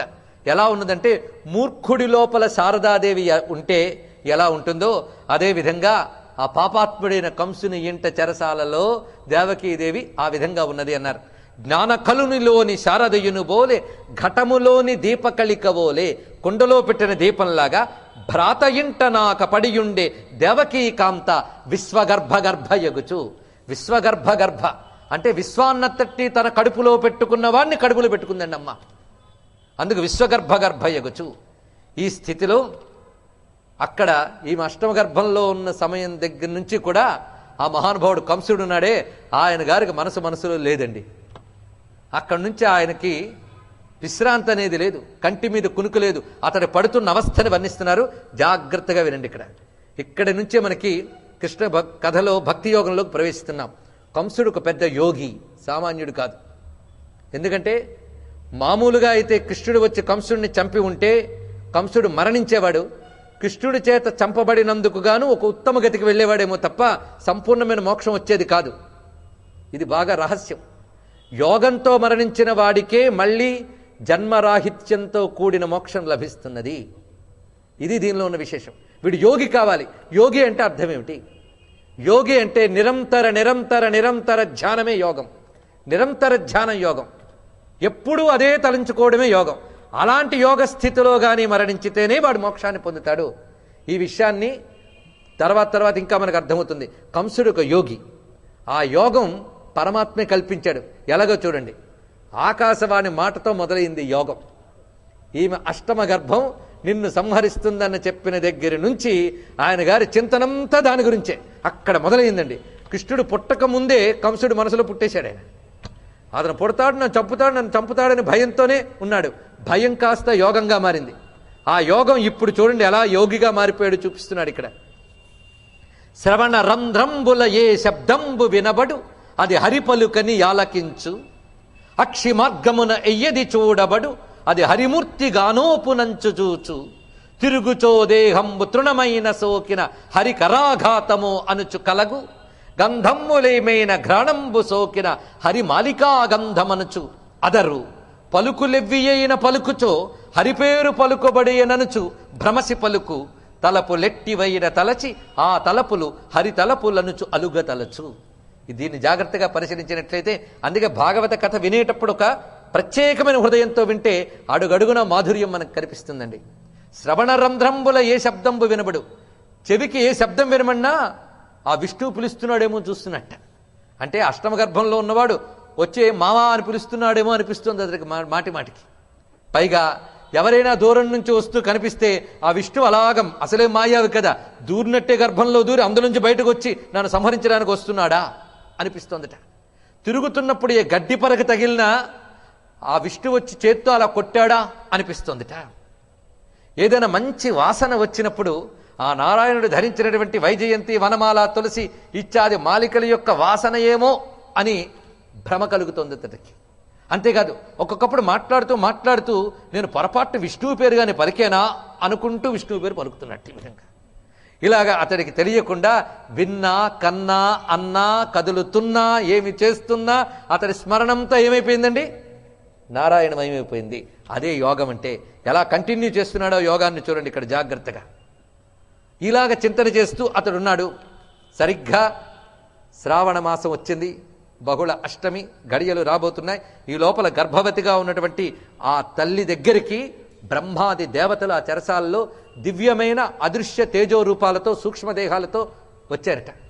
అంతమంది దేవతలు చెరసాల్లోకి వచ్చారా అంటే నారాయణుడు ఎక్కడుంటే అక్కడికి వెళ్ళక తప్ప దేవతలకినా. నారాయణుడే చెరసాల్లో ఉన్న తల్లి గర్భంలో ఉన్నప్పుడు దేవతలు రావడంలో ఆశ్చర్యం ఉంది. ఆ దేవతలందరూ కూడా అక్కడ నారాయణ్ణి అత్యద్భుతంగా స్తోత్రం చేస్తున్నారు. ఇక్కడి నుంచే మనకు భాగవతంలో కృష్ణ స్తుతులు మొదలవుతాయండి. ఈ స్తోత్రాల్ని కేవలం భగవంతుని పొగిడేటువంటి అక్షరాలని కాకుండా వీటిని కానీ మనం ఒక పరిశీలనతో, పరిశోధనా దృష్టితో చూస్తే ఇందులో కూడా బోలెడంత తత్వం మనకి బయటపడుతుంది. అయితే అలాంటివన్నీ మనం పరిశీలించుకుంటూ వెళితే కృష్ణతత్వానికి ఒక సంవత్సర కాలం కావాలి సుమారుగా. కనుక ఇప్పుడు అది సాధ్యం కాదన్న విషయం ముందు తెలుసుకుని క్లుప్తంగా ఆ స్తోత్రాన్ని చెప్పుకుందాం. సత్యవ్రతం సత్యపరం త్రిసత్యం సత్యస్యోనిం నిహితంచ సత్యే సత్యస్య సత్యమృత సత్యనేత్రం సత్యాత్మకం త్వాం శరణం ప్రపన్నాః. మొట్టమొదటి మాటే ఎవరు స్తోత్రిస్తున్నారో మర్చిపోకూడదు. బ్రహ్మదేవుడు అంటే 4 ముఖాలతో 4 వేదాలని పలికేవాడు. 4 వేదముల సారం తెలిసినవాడు గనక వేదసార గర్భితమైన వేదవేద్య స్తుతి, వేదవేద్యుడైన పరమాత్మని అంత అద్భుతంగా స్తుతిస్తున్నాడు. సత్యవ్రతుడు, నారాయణుడు సత్యవ్రతుట. వ్రతము అంటే దీక్షగా చేసే ఒక పని అండి. స్వామి ఏ పని చేసినా అలా చేస్తాడు, అది సత్యమే అవుతుంది. సత్యము అంటే వ్యర్థము కానిది అని అర్థం. ఈ సత్యం అనే మాట అనేక రకాలుగా వాడాడు ఇక్కడ. సత్యం అనే దానికి అన్నము, ప్రాణము, ఆదిత్యుడు అని 3 అర్థములు ఉన్నాయి. సత్యం అనే మాటకి వైదిక అర్థాలు నేను చెప్తున్నాను ఎంత కూడా. అన్న ప్రాణ ఆదిత్య రూపమైన వాడు అని ఒకటి. అలాగే సత్యము అంటే ఏది ఉండడం వల్ల మనమంతా ఉన్నామో అది సత్యం అని అర్థం. అంటే ఒకటి పరమాత్మ స్వరూపము, రెండు పంచభూతములకు సత్యములని పేర్లు. ఎందుకంటే సృష్టిలో అనేక మార్పులు కలుగుతున్నప్పటికీ పంచభూత తత్వములు మారవు, మళ్ళీ సృష్టిలో ఇవే కొనసాగుతూ ఉంటాయి. అందుకే ఈ పంచభూతములకు కూడా సత్యములని పేర్లు. కనుక ఇక్కడ వాడిన సత్యం అనే శబ్దాన్ని ఆయా సందర్భానికి అనుగుణంగా తీసుకొస్తూ మొత్తం విశ్వరహస్యమంతా ఈ స్తోత్రంలో పెట్టాడు. సత్యవ్రతం, సత్యపరం, త్రిసత్యం. త్రిసత్యం అంటే మూడు కాలముల్లో ఉన్నవాడు అని అర్థం. త్రిసత్యం త్రికాలాల్లో ఉండేవాడు ఆయన. త్రికాలాల్లో అంటే భూతంలో ఉన్నది వర్తమానంలో ఉండదు, వర్తమానంలో ఉన్నది భవిష్యత్తులో ఉండదు, కానీ మూడు కాలాల్లో ఉండేవాడు ఆయన. అందుకే త్రిసత్యం. ప్రతి మాట ఇంత జాగ్రత్తగా పెట్టారు. దీని పోతన గారు అందులో ఉన్న అర్థాన్ని తీసుకుని చాలా అందంగా ఇచ్చారు. సత్యవ్రతుని నిత్య సంప్రాప్తి సాధను కాలత్రయమునందు కలుగువాని భూతంబులైదును పుట్టుచోటగువాని సత్యస్య యోనిం అనే మాట ఉన్నది. అంటే సత్యమునకు కారణమైన వాడు అని అర్థం. ఇక్కడ సత్యం అంటే పంచభూతాలు, ఈ పంచభూతాలకు ఆధారమైన వాడు అని అర్థం. అందుకు భూతమ్ములైదును పుట్టుచోటగువాని, ఐదు భూతమ్ములం దమరువాని. పంచభూతముల యందు పరమాత్మ చైతన్యం లేకపోతే అవి జడములుగానే ఉంటాయి. అవి చేతనాత్మకంగా ఉన్నాయి అంటే ఈయన అందులో ప్రవేశించడం కారణంగానే. ఐదు భూతంబులు అనగిన పిమ్మట బరగువానిని, పంచభూతములు నశించిన తర్వాత కూడా ఉండేవాడు. అటువంటి సత్యభాషణము సమదర్శనంబు జరుపువాడు. ఇక్కడ సత్యము అంటే సమదర్శనం అని చెప్పారు. అంటే అన్నిటి యందు పరబ్రహ్మని చూడడమే అదే సత్యస్థితి. ఆ పరబ్రహ్మ సర్వమును సమదృష్టితో చూసేవాడు. సమం సర్వేషు భూతేషు అని చెప్పినట్లుగా అటువంటి పరమాత్మని నేను ఆశ్రయిస్తున్నానని మొదలుపెట్టారు. ఇలా ఈ స్తోత్రమంతా కూడా తత్వగర్భితంగా ఉంటుంది. ఒక రెండు చక్కటివి ఇందులో చెప్తున్న పద్యాలను చెప్పుకుని, పుట్టువులేని నీ కభవా పుట్టుట క్రీడయే కాక పుట్టుటే ఎట్టనుడున్ భవాది దశలెల్లను జీవులయందు అవిద్యతా చుట్టుచునుండు గాని నిన్ను చుట్టని దింబలె పొంత నుండియున్ చుట్టగలేమి తత్క్రియల చొక్కని ఎక్కటివ ఉదివీశ్వరా. జీవులు మాయ చేత నేను పుడుతున్నాను, నేను చస్తున్నాను, నేను పెరుగుతున్నాను ఇలాంటి భ్రమలకు లోనై నిరంతరం అదే చేస్తూ ఉంటారు. అంటే అర్థం ఏంటి? పుట్టడం, చావడం, పెరగడం, ఈ చచ్చుచు పుట్టుచును మరల చర్విత చర్వణులైన వారు అవుతూ ఉంటారు. కానీ నీ యొక్క పుట్టుక అటువంటిది కాదు. ఎందుకంటే నువ్వు మాయని నియంత్రణ చేసి పుట్టినట్లు కనిపిస్తావు, కానీ నువ్వు పుట్టేవాడివి కావు. ఇలాంటి పుట్టుకలు నువ్వు ఇప్పటికి ఎన్నో పొందేవయ్యా. నువ్వు ఎందుకు? జగతిని ఉద్ధరించడానికై. గురు పాఠీనమవై జలగ్రహమవై కోలంబవై శ్రీ నృకేసరివై భిక్షుడవై హయాననుడవై క్ష్మదేవతా భర్తవై ధరణీనాథుడవై దయాగుణ గుణోదారుండవై లోకముల్ పరిరక్షించిన నీకు మృక్కెదము ఇలా భారంబు వారింపవే. గురుపాఠీనమవై జలగ్రహమవై అంటే ఇక్కడ చెప్పుకున్నది మత్స్య, కూర్మ, వరాహ, నరసింహ, వామన, హయగ్రీవ, పరశురామ ఇత్యాది అనేక అవతారములెత్తి ఎలాగ జగత్తును ఉద్ధరించేవో ఇప్పుడు మళ్ళీ అవతరించవయ్యా అని నమస్కారం చేసి గర్భగతుడైన విష్ణువుని స్తోత్రించి అప్పుడు ఆ తల్లికి నమస్కారం పెడుతున్నట్టండి. ఇక్కడ ఎవరు? బ్రహ్మాది దేవతలు. దేవకీదేవిని దేవతలు నమస్కరిస్తున్నారు. ఎందువల్ల? మనం ఏదైనా ఆలయం పక్కన వెళ్తూ ఉన్నప్పుడు ఆలయానికో నమస్కారం చేస్తాం. ఎందుకు చేస్తామండి? ఆ లోపల భగవంతుడు ఉన్నాడు గనుక. అలాగే ఇప్పుడు ఈమె ఆలయంలా ఉంది, ఈమె గర్భ గుడిలో నారాయణుడు ఉన్నాడు గనుక ఈమెకు నమస్కారం చేస్తున్నారు. తల్లిని యుధరంబులోన ప్రధాన పురుషుడున్నవాడు ఎల్లి పుట్టెడి కంసుచే భయమింత లేదు నిజంబు. అతడు త్వరలో పుడతాడమ్మా, నీ కంసుడి వల్ల భయం లేదు అని దేవతలు చెప్తున్నారు. ఎందుకంటే అందరి భయాలు పోగొట్టడానికి అవతరిస్తున్న స్వామి గనక నీకు భయం లేదు, భయమే లేదు. ఎందుకంటే మేము కూడా భయం లేకుండా ఉంటున్నాం ఈయన అవతారం వల్ల. మాకెల్లవారికి భద్రమయ్యడు ఇంక నీ కడుపెప్పుడు చల్లగావలే యాదవావళి సంతసంబును పొందగన్ అనే విధంగా బ్రహ్మాది దేవతలు నమస్కరించి వారు నిజధామములకు చేరిన తర్వాత శ్రావణ బహుళాష్టమి అర్ధరాత్రి వేళ స్వామి అవతరిస్తున్నాడు. అందరూ ఆ దివ్య భావాన్ని ఒక్కసారి భావించండి. స్వామి అవతరిస్తున్న సుస్థితిలో వాతావరణంలో ఒక అద్భుతమైన మార్పు కలిగిందిట. భాగవతం చెప్తున్నప్పుడు ఒక్కొక్క ఘట్టాన్ని ఎప్పుడో జరిగిన ఘట్టం ఇప్పుడు తలచుకుంటున్నాం అనడం కాదు, ఇప్పుడు ఆ ఘట్టం జరుగుతోంది అని భావించాలట. ఆ ఘట్టం యొక్క ఫలములేవో ఆ శ్రవణం చేసిన చోట కలుగుతాయట. అందుకే భాగవత కథాశ్రవణ యజ్ఞాలు ఎక్కువ చేయడం ఎందువల్ల అంటే లోకక్షేమం కోసం. ఇప్పుడు కృష్ణావతారం జరుగుతున్నప్పుడు ఏ విధంగా పంచభూతములు శాంతిస్తున్నాయో చెప్తున్నారు ఇక్కడ. అశాంతిమయంగా ఉన్నటువంటి ప్రస్తుత దేశకాల పరిస్థితుల్లో భారతదేశానికి సనాతన ధర్మానికి క్షేమం కలగాలి అని ఈ గీతా జయంతి రోజున మనం పరమాత్మని ప్రార్థిద్దాం. గోవిందుని దివ్యావతారాన్ని స్మరించడం చేత మన ధర్మానికి, మన దేశానికి, హిందూ మతానికి క్షేమం కలుగ్గాక అని ప్రార్థిస్తూ సంకల్పిస్తూ శ్రీకృష్ణ పరమాత్మ యొక్క ఆవిర్భావాన్ని మనస్సులో ఇప్పుడు దర్శిద్దాం. స్వచ్ఛంబులై పొంగె జలరాసులేడును కలఘోష నముల మేఘంబులురిమి గ్రహతారకలతోడ గగనంబు రాజిల్లి దిక్కులు మిక్కిలి తెలివితాల్చే కమ్మని చల్లని గాలి మెల్లన వీచే హోమానలంబు చెన్నొంది వెలిగే కొలకులు కమలాలి కులములై సిరినొప్పే ప్రవిమలతో ఎలై పారె నదులు వరపురగ్రామ ఘోషయై వసుధయొప్పి విహగరవ పుష్ప ఫలముల వెలసె వనములు అలరు సోనలు కురిసిరయ్యమరవరులు దేవదేవుని దేవకీ దేవి కనగా దేవదేవుని దేవకీ దేవి కనగా. దేవకీదేవి దేవదేవుని కంటున్న సమయంలో సముద్రములు స్వచ్ఛములే ప్రశాంతంగా ఉన్నాయి. మేఘములు మంగళధ్వనులతో మారుమ్రోగుతూ ఉన్నాయి. గగనముల్లో గ్రహతారకలు శుభస్థితుల్లో ఉన్నాయి. దిక్కులు తేటగా ఉన్నాయట. దిక్కులు మిక్కిలి తెలివిదాల్చే శశి ఒడిచే కళ్ళు శంభులు విడిచే దిశల దేవతలు దిగుళ్ళు విడిచే అంటారు ఇక్కడ అన్నమాచార్య. శశి ఒడిచే అప్పుడు అర్ధరాత్రి చంద్రబింబం కనిపిస్తోందిట. కలుషంబులు విడిచే సృష్టిలో కల్మషం అనేది లేని వాతావరణం. దిశల దేవతలు దిగుళ్ళు విడిచే వాళ్ళందరిలో దిగుళ్ళు పోయే అటువంటి పరమపావనమైన వాతావరణం ఏర్పడినది. విహగరవ పుష్ప ఫలముల వెలసె వనములు, వనములు కూడా శోభలుగా ఉన్నాయి.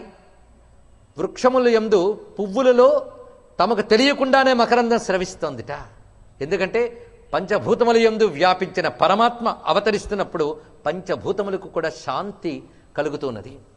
పాడిరి గంధర్వోత్తములాడిరి రంభాది కాంతలానందమునన్ కూడిరి సిద్ధులు భయములు వీడిరి చారణులు మొరసె వేల్పుల భేరుల్.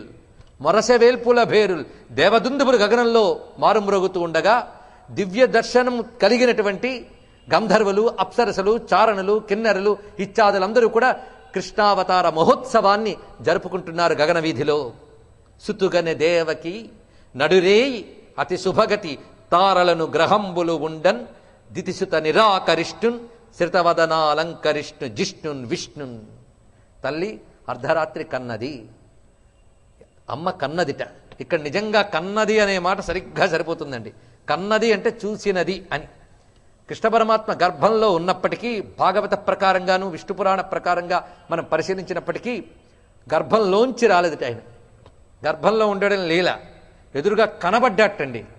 అదే ఆశ్చర్యం. అందుకే కృష్ణస్తు భగవాన్ స్వయం అనడంలో విశేషం. సాక్షాత్ దిగొచ్చాడు ఆయన. అలా ఉన్నవాడు ఉన్నట్టు తను తాను ప్రకటించాడు. సర్వాంతర్యామైన పరమాత్మ తను తాను ప్రకటించుకుంటున్నాడు. ఎలా ప్రకటిస్తున్నాడు అంటే మూలంలో చెప్తారు. తమద్భుతం బాలకమంబుజక్షణం చతుర్భుజం శంఖ గదాద్యుదాయుధం శ్రీవత్సలక్ష్మం గళశోభి కౌస్తుభం పీతాంబరం సాంద్రపయోద సౌభగం మహార్ఘ వైఢూర్య కిరీట కుండల త్విషా పరిష్వక్త సహస్రకుంతలం ఉద్దామ కాంచంగద కంకణాదిభి విరోచమానం వసుదేవ ఐక్షత. వసుదేవుడు ఎదురుగా చూస్తున్నట్ట. ఎలా కనబడుతున్నాడు చూడండి. తమ అద్భుతం. ఇక్కడ వ్యాసదేవుడు ఈ పద్యాన్ని ఎంత చక్కగా నడిపాడంటే బాలుడు కనబడ్డాడు అని మొదలు పెట్టకుండా తం అద్భుతం అన్నాడు. ఇక్కడ తం అద్భుతం ఒక ఆశ్చర్యకరమైన విషయం. ఎందుకంటే ఆవిర్భావమే అలౌకికం, అలౌకికమైన ఆవిర్భావం. అందుకే తం అద్భుతం అనే మాట వేశారు. ఇక్కడ తం అనేది తచ్చబ్దాన్ని ఇక్కడ చెప్పిస్తున్నాడు. తత్ సవితుర్వరేణ్యంలో తత్శబ్దం అనిర్వచనమైన పరబ్రహ్మ అని చెప్పడం తం అనే మాటలో. అలాంటి పరబ్రహ్మ ఆవిర్భవించడం ఒక అద్భుతం, అది ఆశ్చర్యం. అందుకే తమ అద్భుతం. అద్భుతం అంటే పరమాత్మయేనండి, ఇంకెవరిది కాదు. సృష్టిలో అద్భుతం పరమాత్మ ఒక్కడే. అందుకే ఆశ్చర్యవస్ పశ్యతి కశ్చిదేనం అని ఉపనిషత్తు మనకు చెప్తున్నది. అలాంటి అద్భుతమైన తత్వము బాలకం, బాల రూపంలో ఉంది. బాలుడంటే మామూలు లౌకిక బాలుడుగా ఉన్నాడా? అంబుజక్షణం పద్మముల వంటి నేత్రములతో ఉన్నవాడు 4 చేతులతో ఉన్నట్ట. ఆ 4 చేతుల్లోని శంఖచక్ర గదాపద్మములు ధరించి ఉన్నాడు. వక్షస్థలంలో శ్రీవత్స లాంఛనము శోభిస్తూ ఉండగా కౌస్తుభమణి వేలాడుతూ ఉండగా పీతాంబరము ధరించి ఉన్నాడు. పీతాంబరం ధరించిన ఆ శరీరం ఎలా ఉందంటే సాంద్ర పయోద సౌభగం, మంచి నీటితో కూడిన మేఘంలా ఉన్నట్టండి. నీలమేఘశ్యాముడని.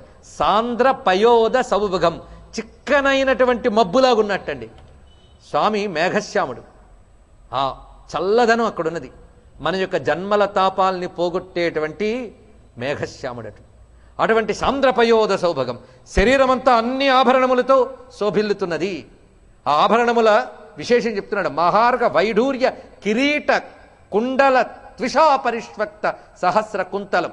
ఒకవైపు కిరీటము, ఒకవైపు కుండలములతో శోభిల్లుతున్నాడు.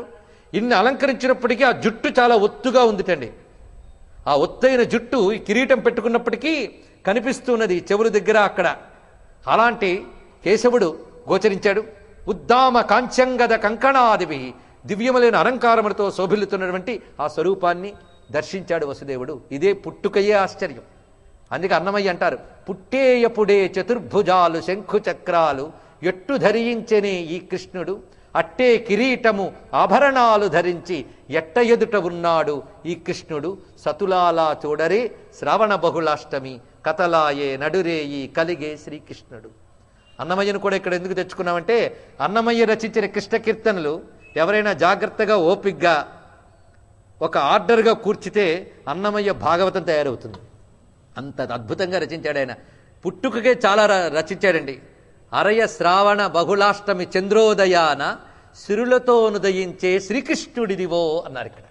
అరయ శ్రావణ బహుళాష్టమి చంద్రోదయాన సిరులతో నుదయించే, సర్వవిధములైన శోభలతో ఉదయించే శ్రీకృష్ణుడిదివో అంటారు.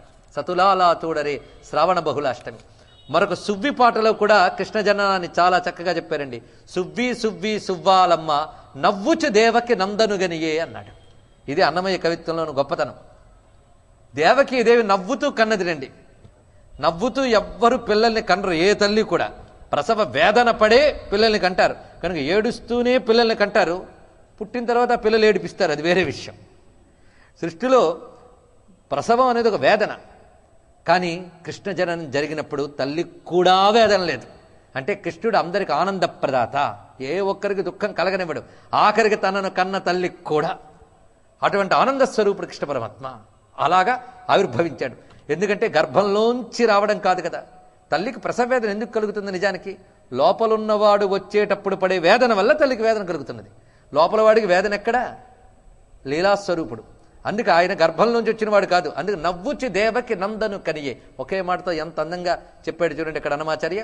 జలధర దేహు ఆజాను చతుర్బాహు సరసీరుహక్షు విశాలవక్షు చారు గదా శంఖ చక్ర పద్మ విలాసు కంఠ కౌస్తుభమణి కాంతిభాసు కమనీయ కటిసూత్ర కంకణ కేయూరు శ్రీవత్సలాంఛనాంచిత విహారు ఉరుకుండల ప్రభాయుత కుంతల కలలాటు వైఢూర్యమణిగణ వర కిరీటు బాలు పూర్ణేందు రుచి జాలు భక్త లోకపాలు సుగుణాలవాలు కృపావిశాలు చూచి తిలకించి పులకించి చోద్యమంది ఉబ్బి చలరేగి వసుదేవుడు ఉత్సహించే.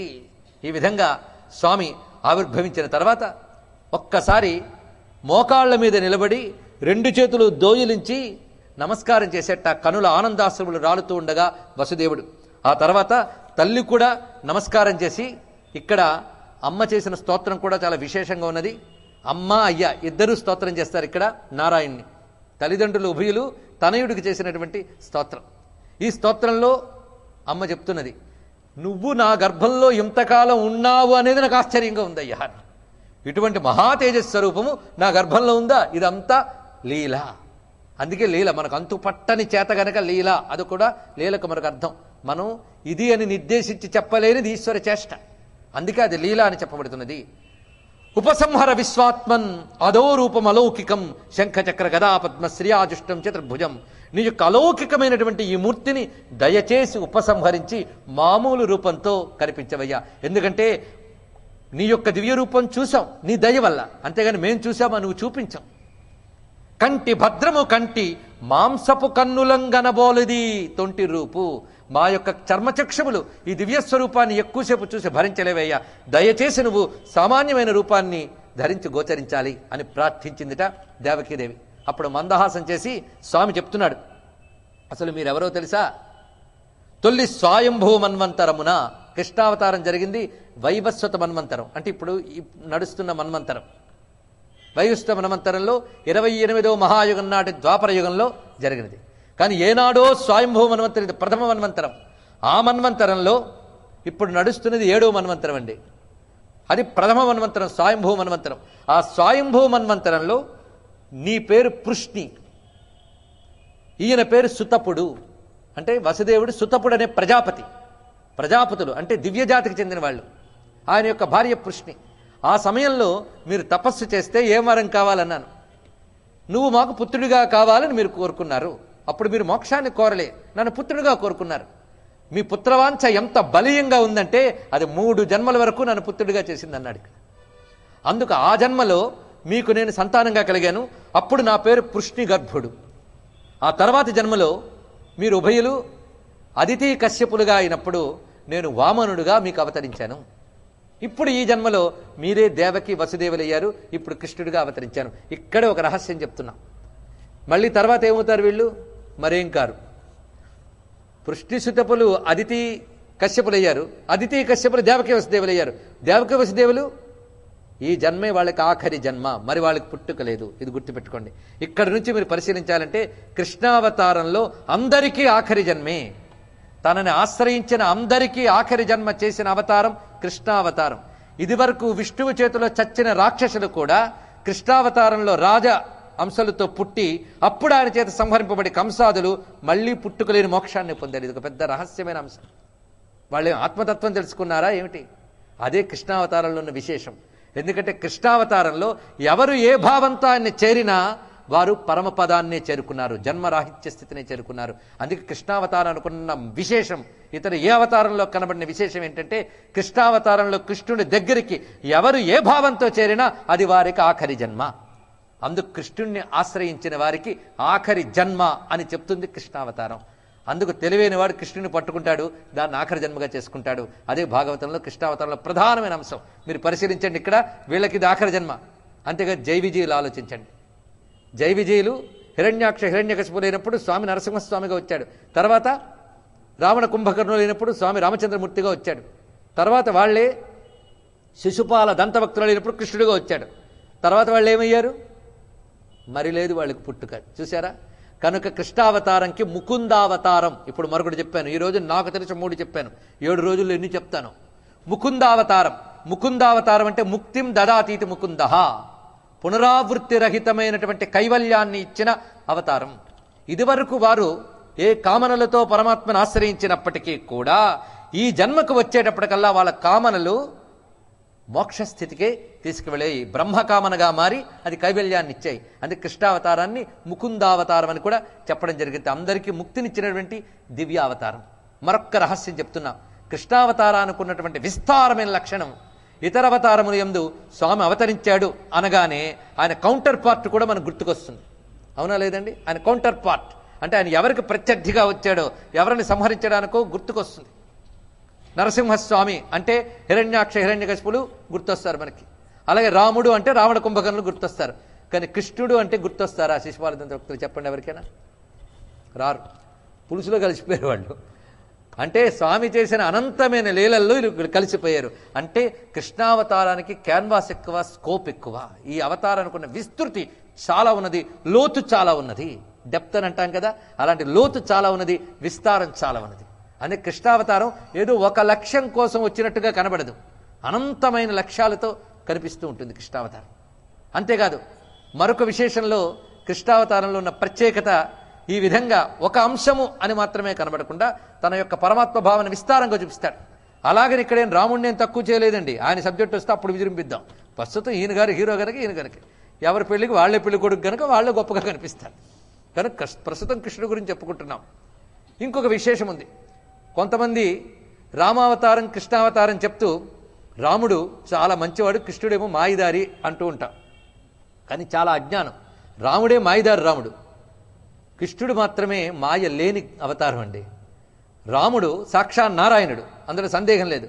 కానీ నారాయణులా ప్రవర్తించలేదు, మానవుని వలే ప్రవర్తించాడు మొత్తం అవతారంలో. ఎవరో ఋషులు తెలుసుకున్నారు, నమస్కారం చేసుకున్నారు, వాళ్ళని అనుగ్రహించాడు. కానీ మిగిలిన వాళ్ళందరి దగ్గర మానవుణ్ణి మానవుణ్ణి అనే చెప్తున్నాడు. అలా చెప్పకపోతే రావణ కుంభకంలో చావరు. ఎందుకంటే వాళ్ళకి నరవానరుల చేతిలోనే చావుంది గనక నారాయణుడు నరుడుగానే ప్రవర్తించాల్సి వచ్చింది చివరి వరకు. అందుకే రావణ సంహారం తర్వాత అంతవరకు ఒగ్గబట్టుకున్న నారాయణత్వాన్ని ఒక్కసారి బయటపెట్టి విశ్వరూపం చూపిస్తాడు ఆయన. అది రామాయణంలో యుద్ధకాండలో మనకు కనిపిస్తుంది. అంతవరకు ఒగ్గబెట్టిన విశ్వరూపాన్ని ఒక్కసారి విజృంభించి చూపిస్తాడు. కానీ అక్కడ అంత జాగ్రత్తగా దాచిపెట్టుకున్నాడు నారాయణత్వాన్ని. అలాగని రాముడికి తెలియకపోదు. కొంతమంది అంటారు రాముడికి తెలియదు తాను నారాయణుడని. ఇది అజ్ఞానం. రాముడికి సంపూర్ణంగా తెలుసు తాను నారాయణుడని. ఋషులకి రాముడికి ఇద్దరికీ తెలుసు. అన్ని తెలిసి కూడా ఏమీ నటించాడు. ఆఖరికి దేవతలు వచ్చి నువ్వు నారాయణుడివయ్యా అంటే ఆత్మానం మానుషం మన్యే రామం దశరథాత్మజం అన్నాడు. నేను మానవుణ్ణి దశరథ పుత్రుణ్ణి అన్నాడు. అంటే దాచిపెట్టాడు. అందుకే మాయదారు రాముడు ఆయన. తెలుసుకునే వాళ్ళు తెలుసుకున్నారు.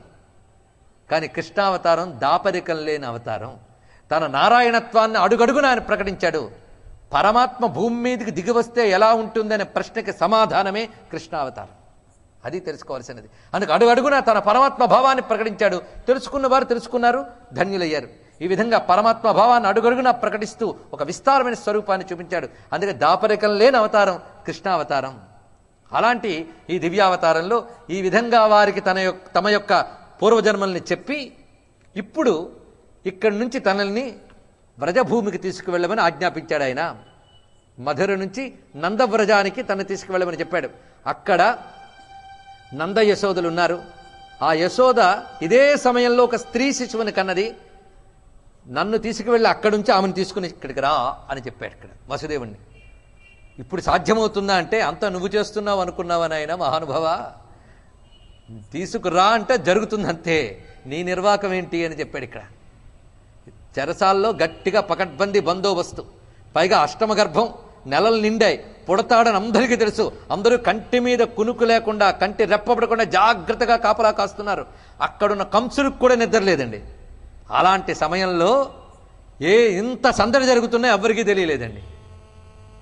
ఇప్పుడు తీసుకెళ్ళాలట. తెలియకుండా తీసుకెళ్ళగలరా? నేను సంకల్పిస్తే అంతా జరుగుతుంది. పైగా ఆ యోగమాయ ఇక్కడ అక్కడ పరచుకుంది. ఇక్కడ అక్కడ అంటే ఇటు మధురలో పరచుకుంది, అక్కడ నందవ్రజంలో పరచుకుంది. ఎందుకంటే అక్కడ పుట్టింది ఆవిడ కనుక ఆ శక్తిని ఇక్కడ అక్కడ పరచింది కనుక యోగమాయ పరచుకుంటే ఎవరు ఏం తెలుసుకోగలరండి? ఎవరికి ఏమీ తెలియని ఒక స్థితి ఏర్పాటైంది. వసుదేవుడికి పెట్టిన శృంఖలాలు అంటే గొలుసులు తమంత తామే తెగిపడ్డాయి. తాళాలు వాటంతటవే ఊడిపడ్డాయి. తలుపులు తెరచుకున్నాయి. కాపలా కాస్తున్న భటులందరికీ ఒక్కసారి కన్నులు మూతలు పడ్డాయి, కంసుడితో సహా. ఈ స్థితిలో ఆ కృష్ణ పరమాత్మని తీసుకుని బయలుదేరాడు వసుదేవుడు. ఆ వెళ్ళేటప్పుడు ఆశ్చర్యంగా దివ్యమైనటువంటి యమునా నది అక్కడ ఉత్సాహంతో ఒక్కసారి ఉబికిందిటండి. కృష్ణుడు అవతరించాడు అనగానే. కానీ ఇప్పుడు కృష్ణుడు వస్తున్నప్పుడు వెంటనే తగ్గిందిట. తగ్గి అంత పొంగులు వారుతున్న యమును కూడా త్రోవ చేసిందిట. ఎలా త్రోవ చేసిందంటే నాడు రామావతారంలో సముద్రం రాముడికి త్రోవ ఇచ్చినట్లుగా అని ఉపమానాన్ని కూడా ఇక్కడ చెప్తున్నారు. సీతేశునకు పయోధి త్రోవ ఇచ్చిన భంగిన్, అలా త్రోవ ఇచ్చిందిట. అయితే త్రోవ ఇచ్చినప్పుడు చీలింది. ఆ నడకకి కాలిబాటి ఏర్పాటు చేసిందిట.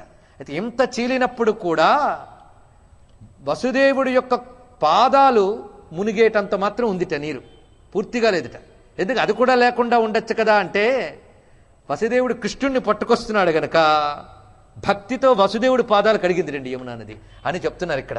చూడండి అక్కడ ఆ విధంగా కృష్ణుణ్ణి మోస్తున్నందుకు వసుదేవుడికి దక్కినటువంటి గౌరవమది. ఆ విధంగా క్రమంగా ఆయన అవలీలగా దాటి వచ్చి అక్కడ నందుని ఇంట యశోద ప్రక్కలో ఈ అబ్బాయిని పెట్టి అక్కడున్న అమ్మాయిని ఎత్తుకుని వచ్చి ఈ తల్లి దగ్గర పెట్టేటండి, దేవకీదేవి దగ్గర. అప్పుడు ఆవిడ ఏడ్చింది. అంతవరకు చౌడిచాటు ఇప్పుడు లేదు. అప్పుడు ఏడ్చింది ఆవిడ. ఆవిడకి కూడా తెలుసు ఎప్పుడే ఆడవాళ్ళు. యోగమాయ ఆ ఏడ్చిన వెంటనే భటులు లేచి అబ్బా మనం చాలా ఎలర్ట్గా కాపలాకి వస్తున్నాం, అటెంటివ్గా ఉన్నాం అనుకున్నట్టు వాళ్ళందరూ కూడా. ఇలాగ ప్రసవించిన వెంటనే మాకు తెలిసిపోయిందని మళ్ళీ ఎక్కడ యథాతథంగా ఉన్నాన్ని గొలుసులు తాళాలన్నీ కనుక వెంటనే మేము వెళ్ళి రాజుగారికి కబురు చెప్తామని. అక్కడ కంసుడు కూడా ఈ ఏడుపు విని వీళ్ళు వెళ్ళి లోపల ఆయన వస్తున్నట్టు. ఎందుకంటే అసలే ప్రాణభయం కదా, అందుకు మహావేగంగా వస్తున్నాడు. అబ్బా చాలా జాగ్రత్తగా ఉన్నాను కనుక సరిపోయింది, పుట్టిన వెంటనే తెలుసుకోగలిగాను అనుకున్నట్ట. ఆయన తిన్నగా వచ్చాడు, చెరసాల తలుపులు తీయించాడు. అక్కడ ఉన్నటువంటి శిశువును చూడగానే ఆశ్చర్యచకితులయ్యాడు. ఎందుకంటే అష్టమ గర్భంలో హరిపుడతాడని ముందు నుంచి అనుకుని ఒక మగరాయిని ఊహించుకుంటున్నాడు ఆయన. చూస్తే ఇక్కడ అమ్మాయి పుట్టింది. ఆశ్చర్యపోయాడు. ఇదేమిటిది, నేను ఒకటనుకుంటే ఒకటి జరిగింది. ఇది విష్ణుమాయ. అమ్మాయి అనగానే నేను వదిలేస్తానేమో జాలిపడి అనుకుని అలా కనబడుతున్నాడనమాట. అయినా నేను నిర్దాక్షిణ్యంగా ప్రవర్తించాలి అనుకుని ఆ అమ్మాయిని లాగెట్టండి. కానీ తల్లి మనసైనా ఆ దేవకీదేవి ఆ పిల్లని గట్టిగా పట్టుకుని అన్న శమింపు మన్న తగదల్లుడు కాడిది మేనకోడలో మన్నన సేయుమన్న విను మానిని చంపుట రాచపాడిగాదన్న సుకీర్తివై మనగదన్న మహాత్ములు పోబు త్రోవ పోవన్న భవత్ సహోదరి కదన్న నిను శరణంబు వేడెదన్ అన్నదండి. ఎందుకంటే మేనకోడలిది, మేనల్లుడు కాదు. అందుకే దయచేసి విడిచిపెట్టు, నిన్ను వేడుకుంటున్నాను అని చెప్పినప్పటికీ కూడా అతడు నిర్దాక్షిణ్యంగా ఆ శిశువుని లాక్కుని వచ్చి అక్కడ వెలిగి బయట ఉన్నటువంటి ఒక బండరాయి మీద ఆ శిశువుని విసిరెట్ట. పొడిమిపయం పడవ్రేసిన కింద పడవేసినప్పటికీ కూడా ఒక్కసారిగా ఆ తల్లి కింద పడకుండా గగనంలోకి ఎగసిందిట. గగనంలోకి ఎగసి అబ్బాలయు నేలం పడక లీల నెగసి నవ్య దివ్యమాలికా గంధమందర మణిహారాంబరా జలంకార మనోహారిణియు గదాసర శంఖ చక్ర చర్మ సాపాస శూలంబలినిది కరంబులం కరంబొప్ప నొప్పుచు సిద్ధచారణ కిన్నెర గరుడ గంధర్వాది వైమానికులు కానుకలిచ్చు పొగడ నెగడుచు అచ్చరల యాటపాటలకు మెచ్చుచు మింట నుండి కంటబడి కంటుబడ కంసునికిట్లనియే. ఒక్కసారి గగనమండలంలోకి తల్లి భాషించి అష్టభుజాలతో శోభిస్తూ కనిపించింది. దేవతలు సిద్ధచారణలందరూ నమస్కరిస్తున్నటువంటి ఆ యోగమాయ ఆ దుర్గాదేవి అక్కడ భాషిస్తున్నది. దేవతలందరూ నమస్కరిస్తున్నారు. ఇక్కడ అమ్మవారిని మనం కూడా నమస్కరిస్తాం. సరసిజనాభ సోదరి అని కీర్తించబడిన తల్లి పద్మనాభ సహోదరి అయినటువంటి అమ్మవారు అక్కడ ఎదురుగా గోచరిస్తున్నారు. ఆ తల్లికి కొన్ని నామములు ఇక్కడ చెప్పబడుతున్నాయి. భాగవతంలోనే నారాయణుడు చెప్తాడు ఈ నామాలు. ఈ నామాలను ఎవరు స్మరిస్తారో వాళ్ళు అన్ని రకాల అరిష్టాల నుంచి బయటపడతారు, వారికి అమ్మ రక్షణ లభిస్తుందని నారాయణుడు అమ్మ అవతార వేళలోనే చెప్పాడు. దుర్గేతి భద్రకాళీతి విజయా వైష్ణవీతి చ కుముదా చండికా కృష్ణ మాధవీ కన్యకేతి చ మాయా నారాయణీ ఈశాన శారదేత్యంబికేతి చ. దుర్గా, భద్రకాళి, విజయ, వైష్ణవి, కుముద, చండిక, కృష్ణ, మాధవి, కన్యక, మాయా, నారాయణి, ఈశాన, శారద, అంబిక. ఇవి ఆ తల్లి పేర్లుట. ఇవి దివ్యములైన పేర్లు, స్వయంగా నారాయణుడు నోట పలికినటువంటి పేర్లండి అమ్మవారివి. అలాంటి అమ్మవారు గగనమండలంలో భాషిస్తూ కంసుడితో అంటున్నారు, నిన్ చంపెను వీరుడొక్క దశ సత్కృతి నొందెడివాడు దుర్మతి తెంపరివై పొరిని దేవకి బిడ్డల చిన్ని కుర్రలను చంపితివి ఇంకనైన ఉపశాంతి వహింపక రాళ్ళ మీద నన్నొంపితివి ఇస్సిరో ఇది ఈ బీరమే నా సరసం జనించి నిన్ చంపెడు వీరుడొక్క దశ సత్కృతి నొందెడివాడు దుర్మతి. ఇప్పటికే 6 పిల్లలను పొట్టను పెట్టుకున్నావు, ఆడ శిశువు పుట్టిందని కూడా చూడకుండా నిర్దాక్షిణ్యంగా ప్రవర్తించావు. అంత మాత్రం చేత నీ చావు తప్పుతుందనుకోకు. నా సరసం జనించి నాతో పాటు పుట్టినవాడు ఒకచోట పెరుగుతున్నాళ్లే అన్నది. అదేదో ఎక్కడ పుడుతున్నో చెప్పవచ్చు కదండి, చెప్పలేదు. పూర్తిగా చెప్పలేదు, చెప్పకుండా ఊరుకోలేదు. ఏమీ చెప్పకుండా వెళ్ళిపోవచ్చు కదా. ఏమీ చెప్పకుండా వెళ్ళిపోతే కంసుడు యోగం కంటిన్యూ కాదు, కట్ అయిపోతుంది. అవునా లేదో చెప్పండి. ఇక్కడ కంసుడు ఇంకా మర్చిపోయి తన దాన్ని పడిపోతాడు. తన దాన్ని పడిపోతే కంసుడు ఎలా తరిస్తాడండి? వాళ్ళ భయం చచ్చే వరకు కొనసాగాలి. చచ్చే వరకు ఎందెందు వెతకి చూచాను, వెతుక్కోవాలి వాడిని. అలాగైతే గాని తరించాడు. అందుకు యోగమాయ ఏం చేసిందంటే నించంపెడు వీరుడొక్క దశ సత్కృతి నొందెడు వాడు దుర్మతి చెప్పి చెప్పక చెప్పిందండి. ఆ తల్లి చెప్పి అంతర్ధానం అయిపోయింది. ఇంకా కంసుడు వెంటనే చెల్లికి బావగారికి శృంఖలాలు గొలుసులు తీసేసి పాదాల మీద పడి అనవసరంగా మిమ్మల్ని హింసించాను, ఆ మాయావి కృష్ణుడు నా వల్ల ప్రమాదం అని చెప్పి ఇంకేదో త్రోవ చూసుకున్నాడు, అతడు ఎక్కడున్నాడో నేను చూసుకుంటాను. ఇక్కడ కృష్ణుడు అని పేరు కదా హరి. ఆ హరి ఎక్కడున్నాడో నేను వేరే వెతుక్కుంటాను, కానీ చెల్లిని ఇంతవరకు బాధ పెట్టినందుకు, బావగారిని ఇంతవరకు బాధ పెట్టినందుకు క్షమించాలని చెప్పి వాళ్ళిద్దరిని విడిచిపెట్టాడు.